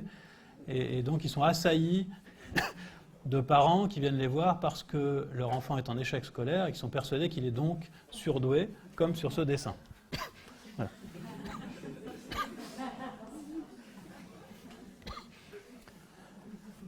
Et alors évidemment, en réalité, quand le cas se présente et qu'un enfant est en échec scolaire, il est très rarement surdoué. Enfin, forcément, il y a très peu de surdoués, de toute façon. Mais voilà, en général, il n'est pas surdoué. Et donc, une de mes amies me disait qu'elle en avait testé beaucoup comme ça, qui venaient pour être testés comme surdoués parce qu'ils avaient de mauvais résultats scolaires, et qu'elle en a trouvé un seul qui effectivement était vraiment surdoué et qui était vraiment en échec scolaire, mais seulement depuis 1 an. Et pourquoi ? Parce qu'1 an plus tôt, sa mère s'était suicidée, après que son père a porté plainte contre elle. Donc il y a eu un procès, ensuite elle s'est suicidée. Et là, il a commencé à... Et donc je ne pense pas que là, la précocité soit la cause de l'échec scolaire. En tout cas, voilà, il y a une sorte de bagarre de nombres pour savoir quel est le pourcentage d'échecs scolaires parmi les enfants précoces. Et alors, si vous allez chercher un petit peu sur Internet, vous pouvez trouver... Alors ça, c'est juste le rapport de Laubier, que vous connaissez peut-être tous, de 2002. Donc c'est peut-être la première fois où on parlait des enfants précoces dans les textes officiels de l'éducation nationale. Et dans ce rapport, on dit, oui, il y a des enfants précoces en échec scolaire. Bon, ça fait aucun doute. Et ils mettent entre parenthèses 5, 10, 30, plus. Voilà, on ne sait pas. Bon, on n'est pas très avancé avec ça. Évidemment, il y a l'encyclopédie Wikipédia, qui nous annonce le fameux 1/3 que vous lisez partout. 1/3 des surdoués réussissent bien, on nous dit tout le temps. 1/3 sont en échec scolaire et 1/3 sont dans la moyenne. Je pense vraiment que cette histoire de 1/3, ça perdure essentiellement parce que c'est très facile à retenir. Et en fait, Moi, ce que j'aime bien dans Wikipédia, ici, c'est ça. Il y a écrit, si vous ne voyez pas, référence nécessaire. Alors, j'ai cherché très longtemps et j'ai trouvé 2 références absolument pas fiables sur lesquelles s'appuie cette histoire des tiers. Un sondage auprès des membres de l'AFEP. Donc, c'est des parents d'enfants précoces, certes, mais qui ont fait la démarche d'aller voir une association, qui savent que leur enfant est précoce. Et donc, il y a très probablement une surreprésentation des enfants ayant des difficultés, notamment scolaires. Donc, quand on demande aux parents, est-ce que votre enfant est en échec scolaire? Il y a un tiers à répondre oui. Le deuxième truc que j'ai lu, c'est un article auquel je n'ai pas réussi à avoir accès directement, qui est paru dans une revue qui n'est pas scientifique, Le Quotidien du médecin, en février 1999. Impossible de savoir. L'étude est citée partout, mais par contre, voir l'étude elle-même, je n'ai pas réussi, mais en tout cas, elle n'est pas publiée dans une revue scientifique, ça c'est sûr. Bon, mais alors Wikipédia, en fait, ils sont très loin d'avoir gagné la compétition au pourcentage de surdons en échec scolaire, puisque sur un autre site, on trouve 50%, ce qui est déjà beaucoup mieux. Mais le grand vainqueur de notre compétition est Le Figaro étudiant, qui nous annonce 70% d'échecs scolaires chez les surdoués. Ah, bah, il y avait une question, pardon, j'ai pas entendu. Ah, voilà, bah, c'est aussi la question que je me pose. Je suis bien content que vous la posiez. Dans le sondage de l'AFEP, on demandait juste aux parents, est-ce que votre enfant a un échec scolaire? Donc c'était aux parents d'interpréter, mais je ne sais pas comment ils interprétaient eux, donc ça devait dépendre des parents. Je n'ai pas trouvé de définition précise, mais je vais préciser tout ça parce qu'en fait, j'ai quand même été chercher du coup ce que dans les enquêtes sérieuses on pouvait trouver. Et il y a eu pas mal d'études liées à ça, mais pas directement. J'ai pas vu de truc directement sur l'échec scolaire, donc je n'ai pas la réponse du pourcentage. Hein. Mais j'ai des éléments pour dire que ça ne doit pas être un tiers en tout cas. Donc je vais détailler un petit peu ça. Ouais, juste pour vous raconter une petite blague, en fait, je parlais de ça à un de mes collègues là, qui est à l'école normale supérieure, je lui montrais ça, et je lui disais qu'en fait, quand on lit l'article du Figaro étudiant, ils définissent, eux, dans cet article, l'échec scolaire comme le fait de ne pas aller à l'université. Et donc mon collègue me disait, ah bah c'est pas étonnant, ils vont à Polytechnique ou à Normale Sup, ils vont pas à l'université.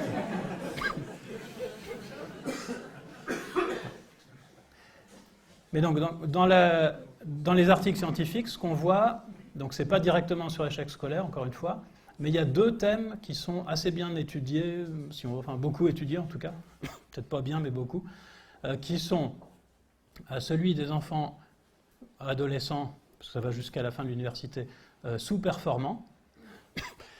Et les spécialistes de ces questions estiment qu'il y a entre 15, donc la fourchette est assez large, entre 15 et 40%, mais ça inclut le tiers, disons, d'élèves ou d'étudiants sous-performants. Mais sous-performants, ça ne veut pas dire en échec scolaire. Sous-performant, ça veut dire, c'est défini comme ça, qui a des résultats scolaires ou universitaires très inférieurs à ceux à quoi on pourrait s'attendre compte tenu de son QI. Voilà. Donc avec un QI de 160, si vous avez 12 de moyenne, vous êtes sous-performant. Vous n'êtes pas en échec scolaire, mais vous êtes sous-performant. Voilà, et donc c'est le nombre de sous-performants est estimé, la proportion est estimée très très grossièrement autour du tiers. On parle seulement de ce qui est fait dans le cadre de l'éducation, enfin à l'école, je veux dire, les résultats de l'école, parce qu'on peut très bien avoir 12 de moyenne à l'école et faire plein d'autres choses à côté et être très performant dans d'autres domaines. Oui, là je parle d'échec scolaire, et donc oui, c'est une problématique scolaire et universitaire. Il y a aussi l'université. Oui, bien sûr. Oui, le terme sous-performant pourrait être utilisé ailleurs, mais là je parle que du scolaire. Et l'autre notion qui a été étudiée et où on trouve un peu moins, dans les estimations sont plutôt en dessous d'un tiers, je vais préciser aussi, c'est les élèves décrocheurs.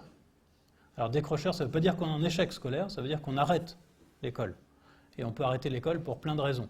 Et j'ai trouvé, il y a quelques jours, parce que Serge me disait, il faut absolument que tu parles de cette histoire d'échec. Du coup, j'ai creusé un petit peu là. Et j'ai vu qu'il y avait une méta-analyse aussi. Donc ça, c'est bien, les méta-analyses. C'est le niveau au-dessus des articles scientifiques, parce que ça résume pas mal d'articles scientifiques, sur les élèves et les étudiants décrocheurs. Et donc, ils disent, eux, ils ont inclus dedans beaucoup d'études qui se passent à l'université. Donc, ils regardent à l'université les étudiants qui arrêtent leurs études. Et donc, ils précisent bien que parmi les décrocheurs, il y en a qui ne sont pas du tout en échec, qui réussissent bien. Et il y a plein de raisons pour lesquelles ils arrêtent. Soit ils arrêtent parce qu'ils changent de métier, soit parce qu'on leur a proposé un boulot, parce qu'il y en a qui sont à Stanford, par exemple, ils n'ont pas fini leur truc, mais on leur propose déjà un travail bien payé. Ils partent, ils vont faire ce travail-là. Il y a sans doute, malheureusement plus souvent chez les filles, des gens qui arrêtent leurs études parce qu'ils ont des enfants. Voilà, il y a plein de raisons en fait d'arrêter. Et c'est pas la même chose que d'être en échec. Et ce qu'il disait, donc ça, alors les pourcentages, évidemment, c'est les pourcentages américains, là, parce que c'est quasiment que des études américaines, là. Mais ils ont comparé au taux de décrochage chez les autres et ils trouvent que c'est comparable. Voilà. Et donc la conclusion de la méta-analyse, c'est que les données qu'on a maintenant ne permettent pas de trouver de différence dans le taux de décrochage entre les deux, et c'est plutôt en dessous du tiers. Okay. Est-ce qu'il ne serait pas facile de savoir, comme on sait dans des pays combien de surdoués à l'école, combien il y en a qui n'ont pas le bac? Ce ne serait pas un indicateur brut de, on veut dire comme on a un pourcentage important en France de gens qui ont le bac, est-ce qu'on pourrait savoir sur le nombre de gens qui ont été... Ben, oui, a priori, ça a l'air... Alors, en France, ça paraît compliqué. En Israël, ça paraît simple. Parce qu'en Israël, ils testent tous les enfants. Sauf que dans les tests, là encore, il faut nuancer, parce que vous avez vu dans le tableau tout à l'heure, les deux études d'Israël, les surdoués sont définis comme QI supérieur à quelque chose plus résultat scolaire, parce qu'en fait, c'est pas seulement un test d'intelligence qu'ils font passer. Puisqu'ils font passer ce test pour savoir si les enfants vont pouvoir aller on va pouvoir leur proposer une éducation spécialisée pour les surdoués. Donc il faut qu'ils aient un QI supérieur et en plus qu'ils aient de bons résultats scolaires. Donc voilà, c'est peut-être pas aussi simple, mais effectivement ce serait a priori pas très compliqué, seulement à ma connaissance ça n'a juste pas été fait. En tout cas, j'ai pas trouvé. Pardon, une question qui me taraude depuis tout à l'heure, alors ça pose maintenant, c'est la première question. Vous avez parlé de QI supérieur à 130 à plusieurs moments, là vous avez montré des QI supérieurs à 130 mais pour des Français et des études américaines, mais on est sur quelle échelle? Parce que c'est pas la même. 160 par exemple. Ouais. Bah ouais, parce que logiquement, on a parlé de 160. Ouais, c'est 160. 180, c'est quelle taille? On parle de quelle échelle de QI? Si je ne me trompe pas, c'est normalisé pour avoir tout le temps une moyenne de 100 et un écart type de 15. Ouais, mais si on parle au-dessus de 160, souvent le weight, on a du mal à être au-dessus de 160. Enfin, bref, c'était quand même...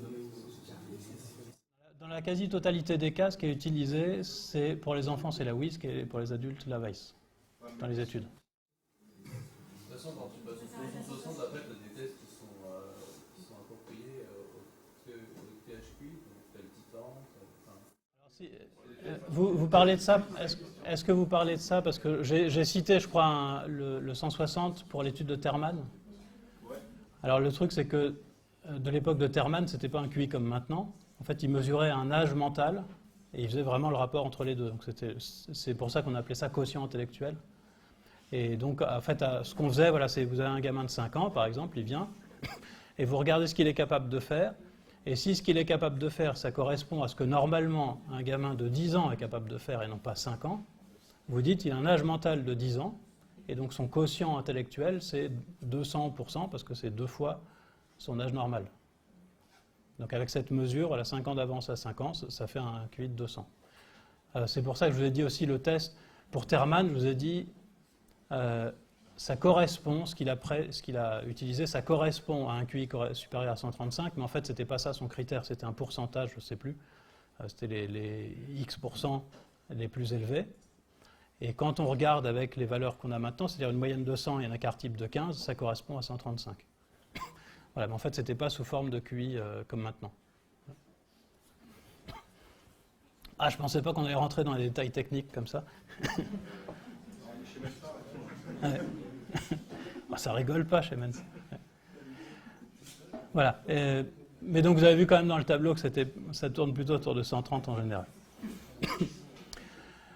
Bref, sur l'échec scolaire, je n'ai pas trouvé de données directes qui traitent cette question, même si effectivement, a priori, en Israël en tout cas, ce serait facile à faire.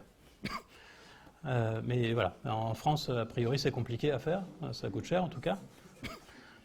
Et donc je ne sais pas quel est le pourcentage, mais les données qu'on a donc sur les élèves décrocheurs, qui représenteraient à peu près un tiers, mais qui seraient dans la norme en gros, et les élèves sous-performants, qui seraient un tiers, ce qui veut dire qu'il y a moins d'échecs scolaires, parce que tous ceux qui sont en échec scolaire en étant surdoués sont sous-performants, mais la réciproque est fausse.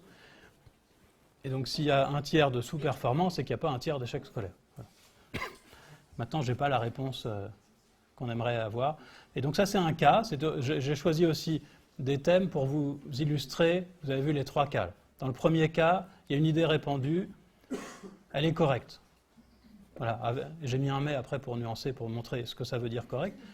C'était cette histoire de surdoué plus créatif que les autres. Ça, c'est vrai.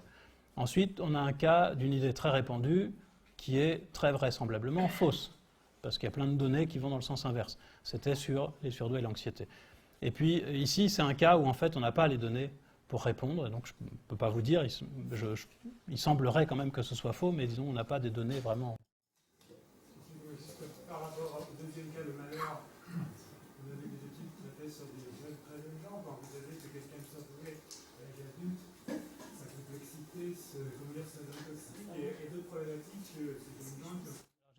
Ouais, il y a des études quand même jusqu'à 18 ans, dans ce que je vous ai montré.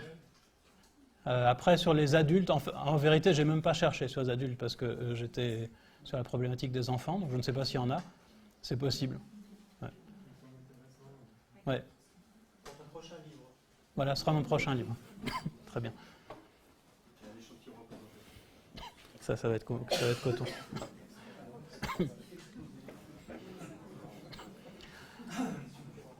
Alors, pour se détendre un petit peu, voilà. Autre idée répandue, c'est que les surdoués ont plus de... Et là, pour cette question-là, je vais vraiment me concentrer sur les enfants, encore plus que pour les précédentes peut-être. Qu'ils ont plus le sens de l'humour que les autres. Alors après, on peut raffiner, hein, qu'ils ont un humour différent, je ne sais pas quoi, mais enfin, on va juste se demander ça. Est-ce que c'est vrai qu'ils ont plus d'humour que les autres ou pas? Et donc simplement, pour vous dire, en fait, il y a des chercheurs qui travaillent très sérieusement sur l'humour, en fronçant les sourcils.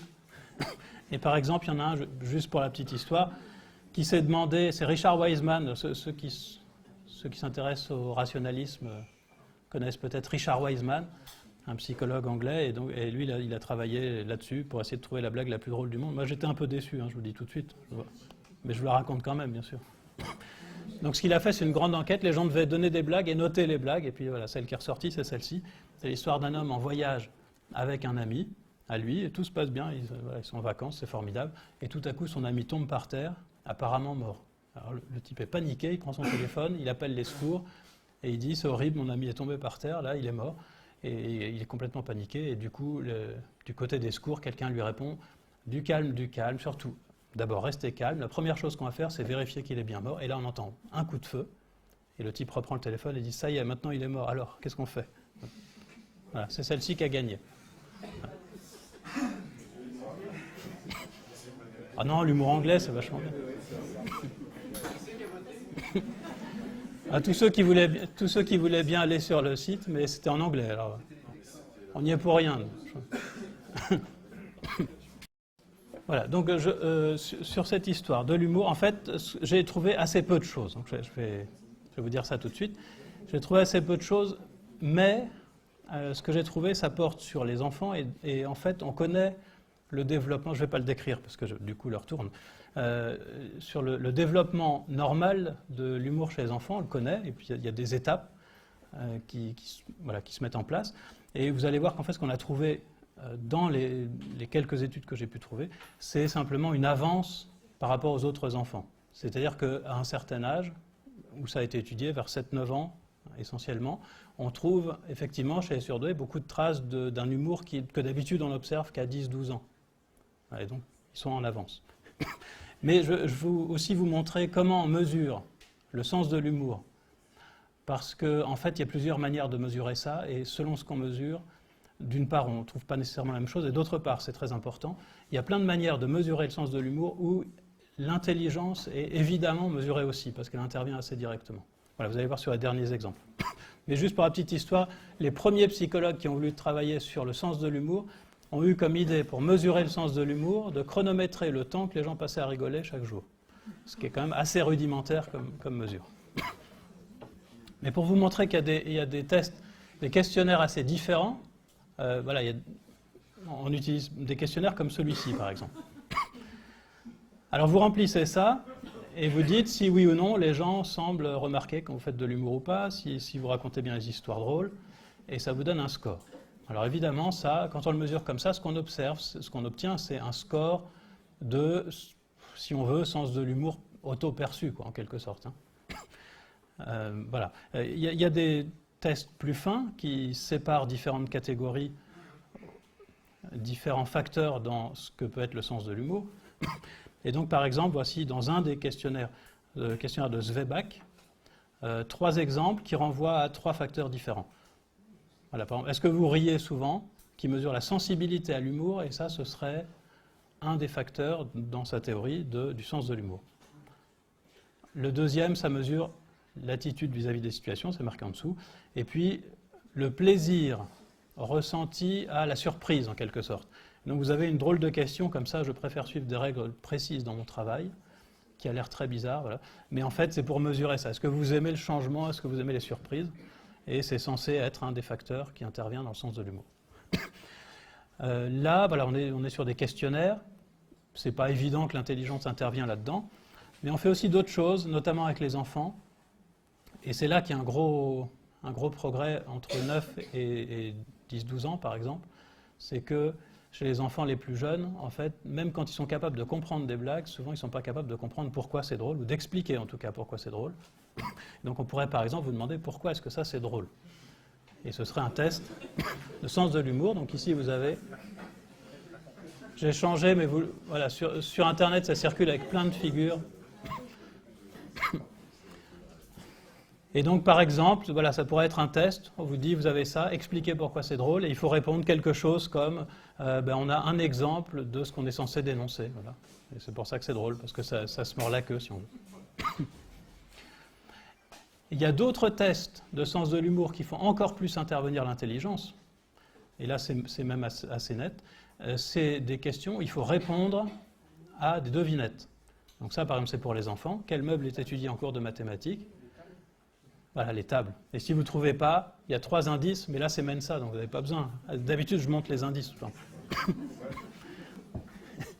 Et donc on vous dit, voilà, si vous ne trouvez pas, on vous dit, ça n'est pas vraiment un meuble, etc. Mais c'est tiré d'un vrai test. Hein. Mais c'est de l'humour carambar. Donc vous voyez en tout cas qu'entre le premier questionnaire et celui-ci, on ne mesure quand même vraiment pas la même chose. Et que ici, la composante intelligente est assez nette. Hein. Ça, on vous dit les tables étudiées en cours de mathématiques. On va voir si vous êtes capable de faire le lien. Le lien entre meubles et mathématiques, c'est la pensée convergente. Là, vous avez 2 points de départ et vous devez trouver quelque chose qui les réunit. Ça pourrait être dans un test de créativité aussi, assez facilement. Voilà, mais enfin, ceci dit, voilà, avec tous ces tests, enfin tous ceux qui ont été utilisés en tout cas avec les enfants de 7-9 ans, on trouve qu'ils ont une avance et que donc effectivement, ils ont un sens de l'humour plus développé, ils ont de meilleurs scores à tous ces tests que les autres, mais en fait, ils sont comparables simplement à des enfants plus âgés dans la norme. Voilà. Pour répéter quelque chose qu'on a vu tout à l'heure avec la créativité, c'est que quand on parle de différence, en fait, comme les choses sont présentées, notamment dans les médias et pour le grand public, on vous dit les enfants surdoués sont créatifs, les enfants surdoués, les adultes surdoués ont une pensée en arborescence, et ça laisse penser qu'il y a une coupure radicale, une différence qualitative entre les surdoués et les autres. Et en général, ce n'est pas le cas, et en général, on ne sait pas mesurer les choses de manière catégorique comme ça. Et c'est ce qui se passe pour cette idée de pensée en arborescence que je vais un tout petit peu développer. Quand je suis passé il y a quelques mois ou presque un an à France Inter, il y a les auditeurs qui appelaient. Il y en a un qui appelait presque paniqué parce qu'il venait d'apprendre que sa fille était surdouée. Et il disait, du coup, elle va avoir une pensée en arborescence au lieu d'avoir une pensée linéaire comme les autres enfants et elle ne va plus rien comprendre. Voilà, c'est-à-dire que dans son esprit, la pensée en arborescence, c'est un mode de raisonnement. On peut penser de façon linéaire, on peut penser en arborescence. Et en fait, ce n'est pas ça. L'expression pensée en arborescence, ça existe uniquement en français et quasiment que dans la littérature grand public. Dans les articles scientifiques en anglais, il n'y a pas d'équivalent direct, il y a un équivalent quand même, mais pas direct. Et dans la littérature scientifique en français, ça apparaît de manière très rare. L'équivalent étudiée et connue par les psychologues de cette idée d'arborescence, c'est ce qu'ils appellent la pensée divergente. Et la pensée divergente, ce n'est pas un mode de raisonnement, c'est une compétence qu'on a tous, qui est la capacité à avoir plusieurs idées à partir d'un point de départ unique. Et c'est notamment mesuré, vous voyez le lien avec la créativité peut-être, c'est notamment mesuré par des tests comme celui de la lettre F dont je vous parlais tout à l'heure. Est-ce que vous êtes capable, ce serait plutôt la flexibilité par exemple, est-ce que vous êtes capable d'avoir plein d'idées différentes à partir de juste ce début de lettre F? Est-ce que vous êtes capable, pour un problème que vous ne savez pas faire, d'imaginer plein de pistes pour le résoudre assez différents? Il y a des tests pour mesurer ça, ça s'appelle la pensée divergente, et ça donne, comme pour la créativité, un score numérique. On n'est pas classé en arborescent ou linéaire, on a un score de pensée divergente. Et effectivement, mais pensez aux courbes de tout à l'heure pour la créativité, effectivement, les surdoués ont des scores de pensée divergente supérieurs. Donc cette histoire de pensée en arborescence, c'est un peu comme pour la créativité. C'est une idée répandue qui est correcte, effectivement, il y a quelque chose, mais le quelque chose ne correspond pas à l'idée d'une rupture et d'un mode de raisonnement radicalement différent. Hein, c'est simplement une graduation. Et j'ai vu ce matin ou hier soir, je crois, une vidéo de Ariel Hada qui parle de ça. Et alors ça m'a beaucoup plu parce qu'elle dit exactement ça. Et elle prend comme exemple un problème où elle dit chacun a des pistes pour commencer le problème. Et là où un enfant ordinaire aura 2 idées ou 3 idées, un surdoué aura 5, 6 idées, voilà. Il aura plus d'idées. C'est plus élevé, mais c'est quantitatif, c'est pas qualitatif. Je vais finir avec la personnalité presque. On va voir. Vous me dites quand vous êtes trop fatigué, faites signe. Donc sur la personnalité, il y a plein d'idées sur la personnalité différente des enfants précoces. Et en psychologie, donc ceux qui travaillent sur la personnalité essayent d'identifier, c'est la première chose qui a été faite, et ça a pris très très longtemps, essayent d'identifier quels sont les facteurs qui permettent de décrire correctement la personnalité d'une personne. Parce que c'est une personnalité, c'est hyper compliqué, a priori on peut en mettre plein. Et il y a un modèle qui est maintenant consensuel, qu'on appelle le modèle océan, et qui dit en gros, océan c'est les lettres, on dit aussi canoë, on préfère, c'est aussi les lettres, qui dit qu'en fait, on peut avoir une idée générale relativement précise, disons, de la personnalité de quelqu'un, si on arrive à mesurer son extraversion. Et donc vous avez ici des exemples. L'extraversion, ça correspond aux adjectifs sociable, énergique, expansif, par exemple, hein, c'est les adjectifs qui vont bien avec. L'ouverture, qui est la curiosité, l'envie de savoir de nouvelles choses. La conscience, qui est apprendre pas au sens moral, mais au sens de consciencieux, organisé, efficace. Le névrosisme, c'est en fait la nervosité, si on veut, c'est l'instabilité émotionnelle, en quelque sorte. Et l'agréabilité, c'est si on est sympa ou pas, voilà, pour le dire en français. Et donc il y a eu des études là-dessus pour voir est-ce que les surdoués diffèrent sur chacun de ces 5 traits. Alors ça s'appelle le Big Five, c'est 5 grands traits qui permettent de définir à grands traits, disons, la personnalité. Et ensuite, chacun des traits peut être décomposé, si on a besoin d'être plus précis, peut être décomposé en sous-traits, évidemment. On n'épuise jamais le sujet. Et donc voilà les résultats. Vous avez, pour chacun des 5 traits, les résultats moyens. Alors malheureusement, je n'ai pas mis les écarts types ici, donc on ne voit pas très bien si c'est important ou pas important. Mais en fait, le seul qui revient régulièrement, c'est l'ouverture, où les surdoués ont un score supérieur en moyenne. Donc je vous dis, c'est la curiosité, l'envie de savoir de nouvelles choses, tout ça. On n'a aucune différence sur l'extraversion, des différences pas significatives, mais qui sur les échantillons ont l'air d'aller plutôt dans le sens inverse. Sur le consciencieux, là, donc les surdoués seraient plutôt moins consciencieux que les autres. Et puis vous voyez que malheureusement, on dirait qu'ils sont un peu moins sympas. Mais par contre, l'instabilité émotionnelle, ils sont aussi un petit peu en dessous. Voilà. Mais en réalité, la seule qui est vraiment, vraiment stable et qu'on retrouve régulièrement dans les études, c'est celle qui concerne l'ouverture, la curiosité, l'envie de savoir de nouvelles choses. Oui, avec le recul, moi j'ai eu le sentiment, plus en voyant plutôt les associations de parents qu'autre chose, qu'il y avait une sorte de victimisation et cette idée qui s'est répandue que être surdoué c'était une calamité et qu'avec un peu de chance, et si on travaille beaucoup, éventuellement, on peut arriver à tourner ça pour que ça devienne quelque chose de positif. Et c'était aussi l'idée que j'avais au départ, du coup, avec cette première conférence, puis les livres que j'avais lus. Et maintenant, je me dis, en fait, quand je regarde ce que trouvent les scientifiques, c'est plutôt l'inverse qui se présente. C'est qu'a priori, c'est plutôt une chance, et malheureusement, des fois, ça tourne mal, et ça devient une calamité. Et donc, je pense qu'il faut vraiment prendre les choses dans ce sens-là, et se dire qu'a priori, on a de la chance d'être surdoué. Et quand ça tourne mal, c'est qu'il y a un moment, il y a quelque chose qui s'est mal passé. Et aussi peut-être, arrêter de trop lier, peut-être de se définir uniquement comme surdoué. Je vais juste vous raconter une anecdote qui illustre ça. Je parlais de surdouance et dépression, et je disais que ce qu'on trouvait dans la littérature, qui n'était pas très étoffé, donc on peut toujours discuter là-dessus, mais enfin, a priori, il semble ne pas y avoir de lien. S'il n'y a pas de lien, ça ne veut pas dire évidemment que les surdoués ne sont jamais dépressifs, ça veut dire qu'ils sont ni plus ni moins dépressifs que les autres. Et il y a quelqu'un dans la salle qui était super énervé et qui ne voulait pas en démordre parce que lui était surdoué et dépressif. Voilà. Et on a eu du mal à on ne s'est pas compris, à vrai dire, jamais. Mais ce que j'essayais de lui faire comprendre, et j'espère vous faire comprendre, c'est qu'évidemment, on peut être les deux.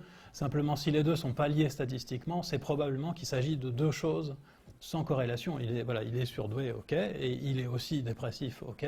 Ça ne veut pas dire que les deux sont liés. Voilà. On peut être grand et myope, par exemple. Voilà. C'est pas que l'un est une conséquence de l'autre. Bref, en tout cas, j'ai l'impression qu'il y a eu cette histoire de victimisation, que peut-être en réponse à l'autre stéréotype dont je vous ai parlé pour l'échec scolaire, qui est que quand on est surdoué, on est brillant, tant mieux, c'est génial, tout ira bien forcément. Et il y a des parents qui prennent ça très mal, effectivement, parce qui sont angoissés, pas parce qu'eux sont surdoués, mais parce que leurs enfants sont surdoués et qu'ils ont peur qu'ils aient des problèmes. Et quand ils en parlent à d'autres parents, souvent on leur répond déjà tu as bien de la chance, tu ne vas pas encore te plaindre. Donc on les envoie un peu. Et voilà, peut-être que ça a joué ici dans cette histoire de victimisation. Mais j'ai l'impression aussi que la victimisation des enfants précoces, je parle plutôt des enfants, est une réaction des associations à cause du comportement, en quelque sorte, de l'éducation nationale. Parce que quand j'ai discuté avec des gens de l'éducation nationale, en fait, le message aujourd'hui de l'éducation nationale, alors avant, le message c'était si on est surdoué, on ne va pas en plus, déjà il a de la chance, on ne va pas en plus s'occuper de lui. Voilà. Et le message maintenant, c'est ok, il y a des surdoués qui ont des problèmes, s'ils ont des problèmes, on veut bien s'occuper d'eux. Voilà. Mais donc il y a quelqu'un qui a dit explicitement, et c'était un référent sur la précocité intellectuelle, un référent pour une région, qui a dit clairement à la salle, juste avant que j'intervienne, vous pouvez m'appeler, voilà mon mail, mais n'appelez pas pour me dire que tout va bien, s'il n'y a pas de problème, j'interviens pas. Donc on a le droit d'appeler pour dire mon enfant est malheureux, il fout le bordel en classe, il empêche les autres de travailler, il a des résultats catastrophiques et il est surdoué. Dans ce cas, on prendra en compte sa précocité, sinon non. Peut-être que c'était le seul moyen en fait de se faire entendre et que du coup c'est devenu un credo qui est revenu régulièrement. Mais je pense qu'il y a eu quand même une distorsion par rapport à la réalité ici. Voilà. Et en fait, cette histoire de réaction de l'éducation nationale, je pense que ça vient des objectifs que se fixe l'éducation nationale.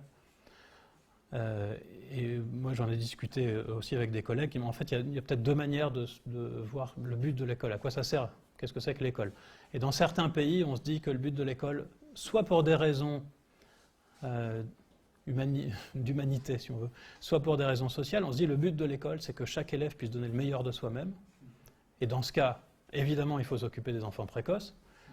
Alors ça peut être pour des raisons humaines, parce qu'on se dit, imaginez un pauvre gamin pour qui tout est trop facile, qui va s'ennuyer pendant des années, alors que quand on regarde ce qui se passe dans les classes où on va plus vite, c'est-à-dire on fait le même programme, mais 2 ans au lieu de 3. Qu'est-ce qui se passe? Il se passe qu'au bout de 2 ans, les gamins ont exactement le même niveau que ceux qui l'ont fait en 3 ans. Donc ça, ils ont juste perdu 1 an, si on veut, à moins qu'ils se soient amusés par ailleurs et qu'ils... Mais donc ça peut être pour ces raisons-là, et c'est plus souvent pour des raisons sociales, pour se dire, par exemple aux États-Unis c'est le credo, pour se dire s'il y a un gamin dans la classe qui peut devenir un grand scientifique révolutionnaire dans 20 ans, il ne faut surtout pas le rater, voilà, parce que ça va être bien pour notre pays. Voilà. Et puis il y a un autre but possible de l'école qui est d'amener chacun à un niveau minimum de connaissances pour que ça fasse un citoyen acceptable et un travailleur. Et dans ce cas, voilà, si on prend cette option, évidemment, on peut se dire c'est pas grave qu'il s'ennuie. Voilà. Et j'ai l'impression qu'il y a un double discours, effectivement. Je suis enseignante, on a un double discours de notre hiérarchie qui est à la fois l'intégration de tous, mais point trop n'en faut de façon à former des citoyens conformes à ce qu'on en attend des applicants. Voilà. Donc l'enseignant aussi, il faut bien se dire qu'il est écartelé au quotidien entre les deux aspects de sa mission. On lui dit d'un côté, on lui donne quelque chose d'une main, on lui reprend de l'autre. Et des enseignants qui sont désireux d'intégrer, j'en connais énormément, mais qui ne peuvent pas intégrer, ou à qui on enlève cette faculté d'intégrer par tout ce que vous connaissez de notre éducation nationale et des moyens qu'on lui donne, fait que de toute façon, on n'arrivera pas à permettre à chacun d'aller au maximum de ce qu'il peut donner. C'est valable pour les EUP, c'est valable pour tous les enfants qui sortent, entre guillemets, de cette norme, et on en a de plus en plus. Donc, je crois que c'est pour ça que des fois, j'ai envie de dire un peu de bienveillance en direction des enseignants. Je trouve que beaucoup font le maximum, mais que le souci est ailleurs. Et il se joue vraiment beaucoup plus haut. Je peux me permettre. Je suis tout à fait d'accord avec ça. Et voilà. Je vais m'arrêter là. Du coup, j'ai fait plus que d'habitude. Je parle toujours moins que je prévois, puis là, c'était un peu plus. Oui. On va passer aux questions, justement. Vous avez la question de Florian. Je reviens sur une de vos phrases sur la victimisation. En fait, vous proposez la surviolence comme une des caractéristiques de la pensée, enfin une des caractéristiques pardon, de la personnalité. C'est-à-dire que ce n'est pas être HQI qui fait qu'on a telle ou telle personnalité. Vous voyez plutôt que c'est une des caractéristiques techniques de l'individu. Non, je ne voyais pas les choses comme ça. Là, sur la personnalité, simplement, je me demandais s'il y a des... Enfin, c'est pas moi, mais les chercheurs qui ont fait ça se demandaient s'il y avait des facteurs, des personnalités spécifiques parmi les surdoués. Est-ce qu'ils sont différents sur la personnalité ou pas? Est-ce qu'ils sont plus extravertis, moins extravertis? Et voilà, et donc... Mais non, je ne faisais pas de lien... Oui, c'est vraiment descriptif, là. C'était descriptif. Oui. Ouais, bah, bien déjà, parce que ça très intéressant. Vous allez gagner au moins un nouveau lecteur.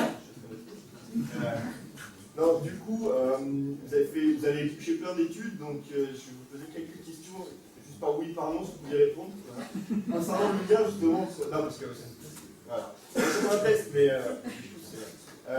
est-ce que vous avez trouvé des liens, par exemple, entre HQI sur de cours consommateurs et donc l'hyperesthésie, l'empathie, l'intolérance au gluten, je sais, c'est 3 questions. Non, il y a de la littérature là-dessus, les questions sont sérieuses, hein, vraiment. Hein. Et après, entre les différents profils du MBTI, où des fois on voit une surreprésentation de certains profils. Donc il y a 4 questions là-dedans. Mais voilà. Et après, par contre, je garde le crachoir encore 30 secondes. Je veux juste donner, il m'a dit 30 secondes. Je suis un peu la caricature des idées reçues, c'est-à-dire moi, échec scolaire, TDAH, socialisation catastrophique quand j'étais jeune, enfin vraiment la caricature quoi. J'ai passé le test qui va bien, j'ai le pédigré, j'ai le coup de tampon, tout va bien. Et juste pour dire que depuis que j'ai fait ce travail de réflexion là-dessus et que je sais que je suis HQI, ma vie n'a jamais été aussi belle. Donc c'est juste pour dire qu'il y a beaucoup de gens qui, comme entendu, les stéréotypes qui reviennent et tout ça. Il y a peut-être des corrélations, pas de causalité, mais notre vie, c'est quand même ce qu'on en fait. Donc il y a toujours un moment où on peut essayer de la reprendre en main, et que même si on a l'impression qu'on a peu comme du monde, on peut arriver à s'en sortir et qu'on n'est pas conditionné par le TDAH, ça, je veux dire ça. Mais j'ai toujours mes 4 questions. Je dois répondre à 2 des 4 questions dans le bouquin. Ah ouais. Il faudra aller voir. Mais c'est sûr que je ne parle pas de gluten, d'intolérance au gluten. J'ai aucune idée là-dessus. Non, c'est souvent alors HQI, Asperger, intolérance au gluten, c'est comme ça. Ça, c'est la nouvelle. Oui, c'est Asperger. C'est devenu, Ouais, mais du coup, c'est ça devenu écarte. in d'être Asperger, en plus d'être HQ, ça suffisait plus d'être HQ. Ouais, voilà, c'est vraiment pile. Quoi. Du coup, c'est lesquels il faut que j'achète les livres pour la durée. Je ne sais pas. Bon, tant pis, merci. J'ai une question sur les gens qui se sont retrouvés peut-être dans les stéréotypes des livres grand public, qui ont été voir un psychologue pour passer les tests. Normalement, s'il n'y avait vraiment pas de corrélation, on devrait retrouver 2% de ces personnes-là qui se sont avérées HQI. Est-ce qu'il y a beaucoup plus de personnes qui se sont identifiées, qui se sont reconnues dans les livres grand public et qui ont passé les tests et qui ont été validées par ces tests-là? Je ne sais pas. On m'a déjà posé la question. Effectivement, ce serait quelque chose de testable, ce serait intéressant. Mais non, je ne sais pas. Parce que, j'ai pas de réponse. par exemple, moi personnellement, c'est quand je me suis retrouvé dans ces livres-là que j'étais passé le test et j'étais reconnu. Voilà. Donc je pense qu'il y en a beaucoup, et apparemment dans tous les blogs et des choses comme ça, on retrouve beaucoup de personnes qui se sont retrouvées, qui ont eu l'impression de lire le livre de leur vie, et qui ont été passés le test et où ils ont validé un HQI. Le biais, c'est que la si elles étaient en recherche de quelque chose, c'est qu'elles étaient bonjour. Ce qu'il dit là, c'est qu'il a essayé de tester. Oui, mais c'est un peu le cas témoin. Ça serait un peu le cas témoin de prendre les gens qui ont passé le test, qui ont été identifiés, et pourquoi ils ont été passés le test. Et est-ce qu'au niveau des psychologues, il y a 98% des gens, de ces gens-là, qui se trouvent pas reconnus? Ça, j'ai pas la réponse, mais par contre, évidemment, ceux que vous rencontrez dans des associations où tout le monde est surdoué, du coup, forcément, ils ont été testés positivement. Mais peut-être qu'il y en a plein d'autres qui, du coup, sont pas ici, mais qui, eux, ont eu aussi l'impression de se reconnaître, et puis ont été voir un psychologue, et on leur a dit que c'est autre chose. Des gens qui auraient été identifiés, mais pourquoi ils ont été faire le test? Ils se sont reconnus dans les... Après, si c'était le cas... Les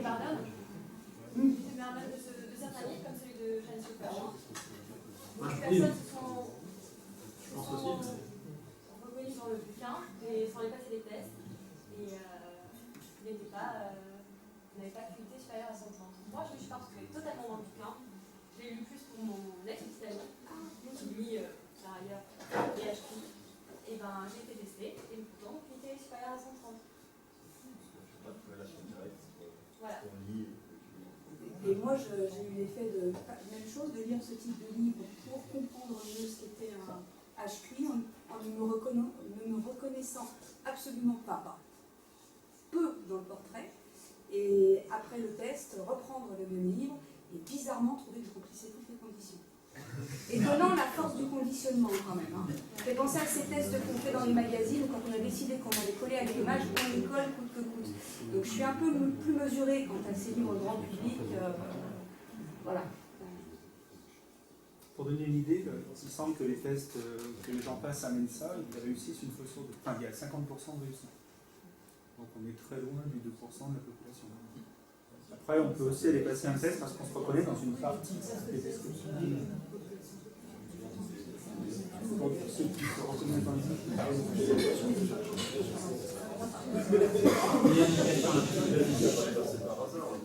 Oui, moi, concernant l'hétérogénéité des tests pour les enfants, j'aimerais que vous précisiez ce que vous pensez de ce dont vous avez parlé dans votre exposé, c'est-à-dire des praticiens qui ont tendance à considérer comme HQI des enfants qui n'ont pas un QI total supérieur à 130, mais qui sont super performants dans certaines catégories. Voilà.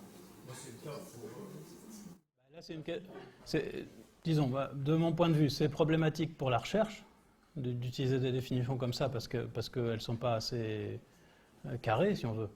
Mais ce n'est pas la même problématique, évidemment, quand on est clinicien. Ce n'est pas la même question qui se pose. Et notamment, une question qui se pose quand on est clinicien et dont le chercheur se fiche complètement, c'est de savoir les conséquences que ça aura d'annoncer à quelqu'un qui est venu pour ça qu'il est surdoué ou qu'il n'est pas surdoué. Et ça rentre aussi en ligne de compte. Mais donc, la raison pour laquelle des praticiens font ça, c'est qu'ils se disent, puisqu'on peut être surdoué, c'est-à-dire avoir normalement un QI supérieur à 130, par exemple, mais avoir des troubles spécifiques des apprentissages qui vont faire chuter juste certains trucs, voilà, on risque de rater quelqu'un qui en fait aurait tous les critères, sauf qu'en plus d'être surdoué, il est dyslexique par exemple, et que du coup, à chaque fois qu'il y avait de l'écrit, il s'est planté, mais c'était à cause de ça. Donc je peux comprendre tout à fait. Voilà, moi, ça ne me choque pas qu'on fasse ça dans la pratique, mais par contre, je trouve ça embêtant quand c'est pour la recherche. Voilà, en gros.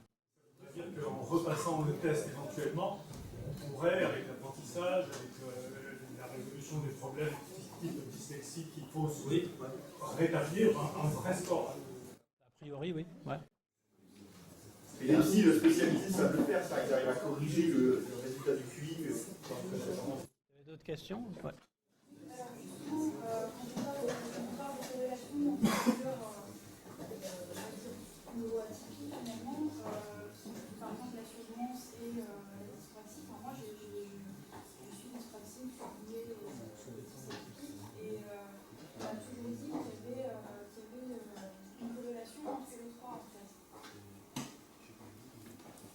Souvent, les enfants qui étaient surdoués, même en étant autisme, mais les enfants qui étaient surdoués étaient souvent dyspraxiques ou avaient des troubles de dys.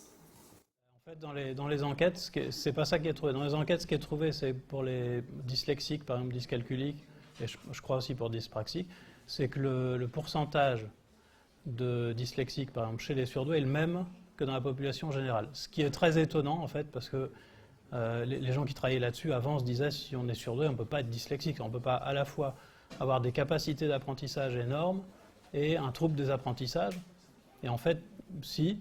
Donc c'est étonnamment élevé si on veut, mais c'est pas plus élevé que dans la population générale, d'après les enquêtes que j'ai vues. Voilà, mais donc c'est quand même étonnant. Après, il se peut aussi.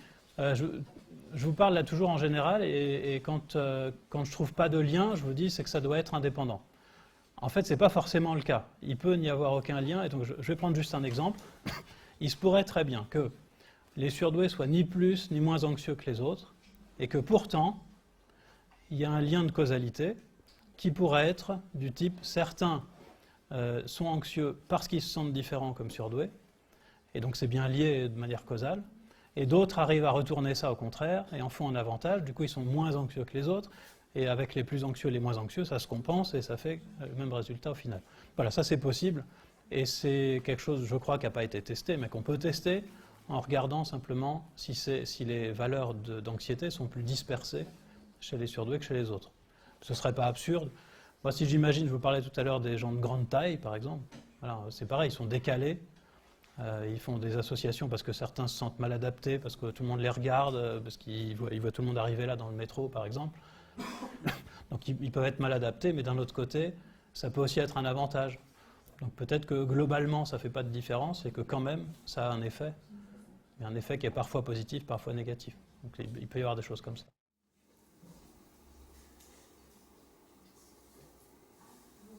En fait, je me demandais aussi dans certaines statistiques s'il n'y avait pas justement le problème de tomber dans le paradoxe de Simpson.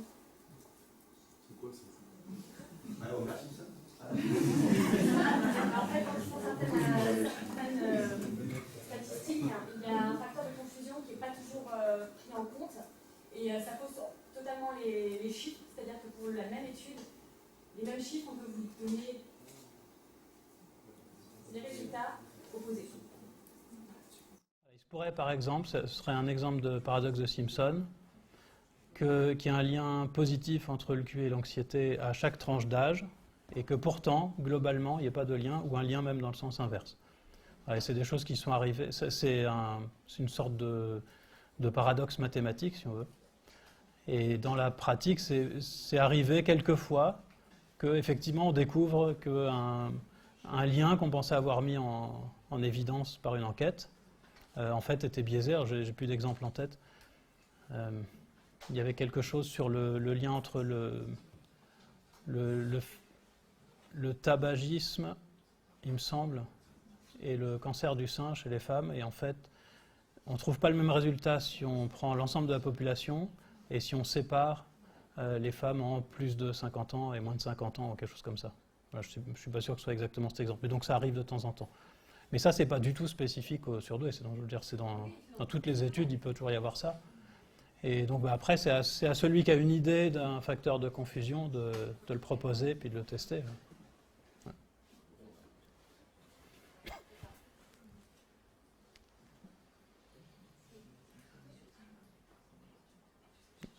À Simpson, ça jette un froid toujours.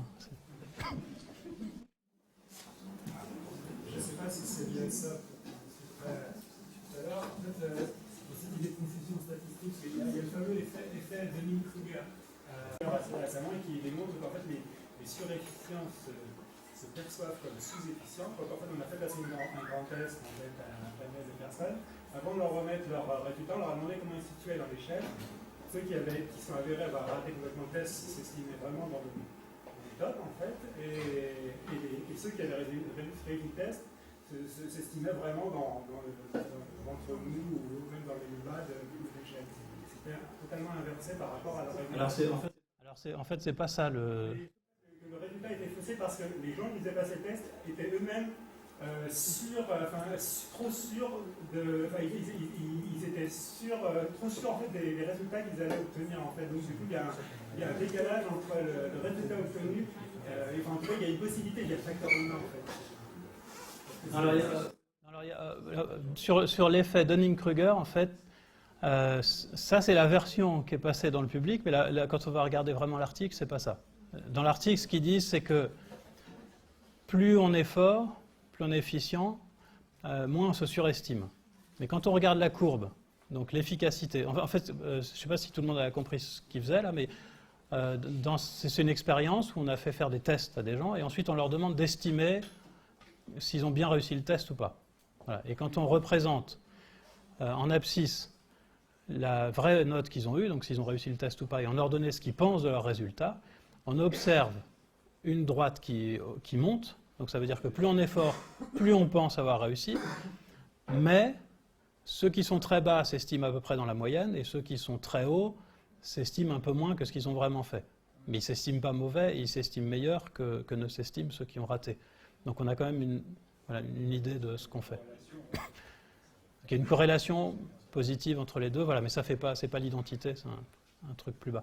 Et par contre, pour moi je ne travaille pas là-dessus, mais il y a plein de chercheurs qui proposent des hypothèses. Donc je ne sais plus exactement, mais il y a plein d'hypothèses proposées, et je crois qu'on n'a pas encore tranché entre les différentes explications, de savoir pourquoi il y a cet effet. Donc voilà, je ne sais pas à quoi c'est dû exactement, mais... Comment vous dites qu'il s'appelle cet effet? Dunning-Kruger, c'est le nom des auteurs. Si je ne me trompe pas, ça s'écrit D-U-2-N-I-N-G. Effectivement, vous n'avez pas abordé le phénomène de dévalorisation chez les surdoués. L'estime de soi. L'estime de soi, la dévalorisation du support. Oui, c'est vrai. Je suis en train d'essayer de me souvenir, parce que j'en parle, je crois que j'en parle dans le livre, mais je ne sais plus ce que j'ai écrit, donc je ne vais pas pouvoir vous en parler là.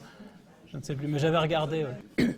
Juste un truc, par contre, dont je me souviens sur l'estime de soi, c'est quand ils avaient testé différentes adaptations pédagogiques pour les enfants surdoués. Et ce qui se passe quand on sort les enfants surdoués d'une classe ordinaire pour les mettre dans une classe à part et faire des choses plus adaptées pour eux, en fait, ce qui se passe, c'est que c'est un effet positif sur le niveau pour les surdoués, évidemment, qui progressent beaucoup plus vite, mais plutôt négatif sur leur estime de soi, ce qui est assez, on peut imaginer, hein, en imaginant en moyenne. Donc dans une classe de surdoués, si on se retrouve dernier, c'est moins valorisant que d'être dans une classe ordinaire et d'être dans les premiers. Enfin, voilà, si on suppose qu'il n'y a pas de problème scolaire par ailleurs. Et ça a l'effet exactement inverse sur le reste de la classe. C'est-à-dire que ceux qui restent, du coup, ont un niveau qui baisse. Alors ça, on ne sait pas trop pourquoi, enfin le niveau baisse. Et par contre, l'estime de soi monte, en moyenne. Ah, ça, on peut comprendre. Ils ont plus des gens avec des idées qu'ils ne peuvent pas avoir, qui ont l'air de trouver simples des trucs qu'ils trouvent compliqués.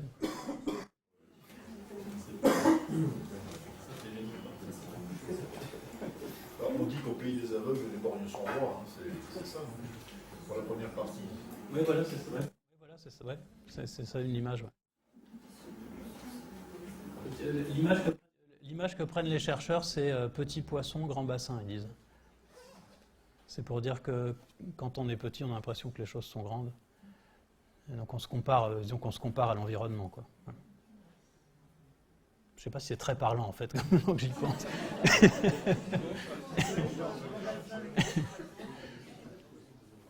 Les aveugles et les borgnes, c'est beaucoup mieux.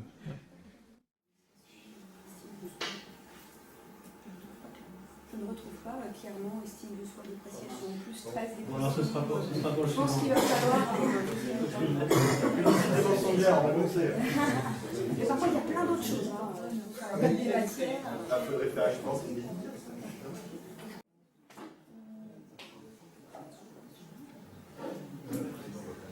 Et bien, sinon, on va conclure en remerciant Nicolas d'être venu jusque-là. Je pense que son éclairage a le mérite d'être différent de ce qu'on a entendu jusqu'à présent. Voilà. En tout cas,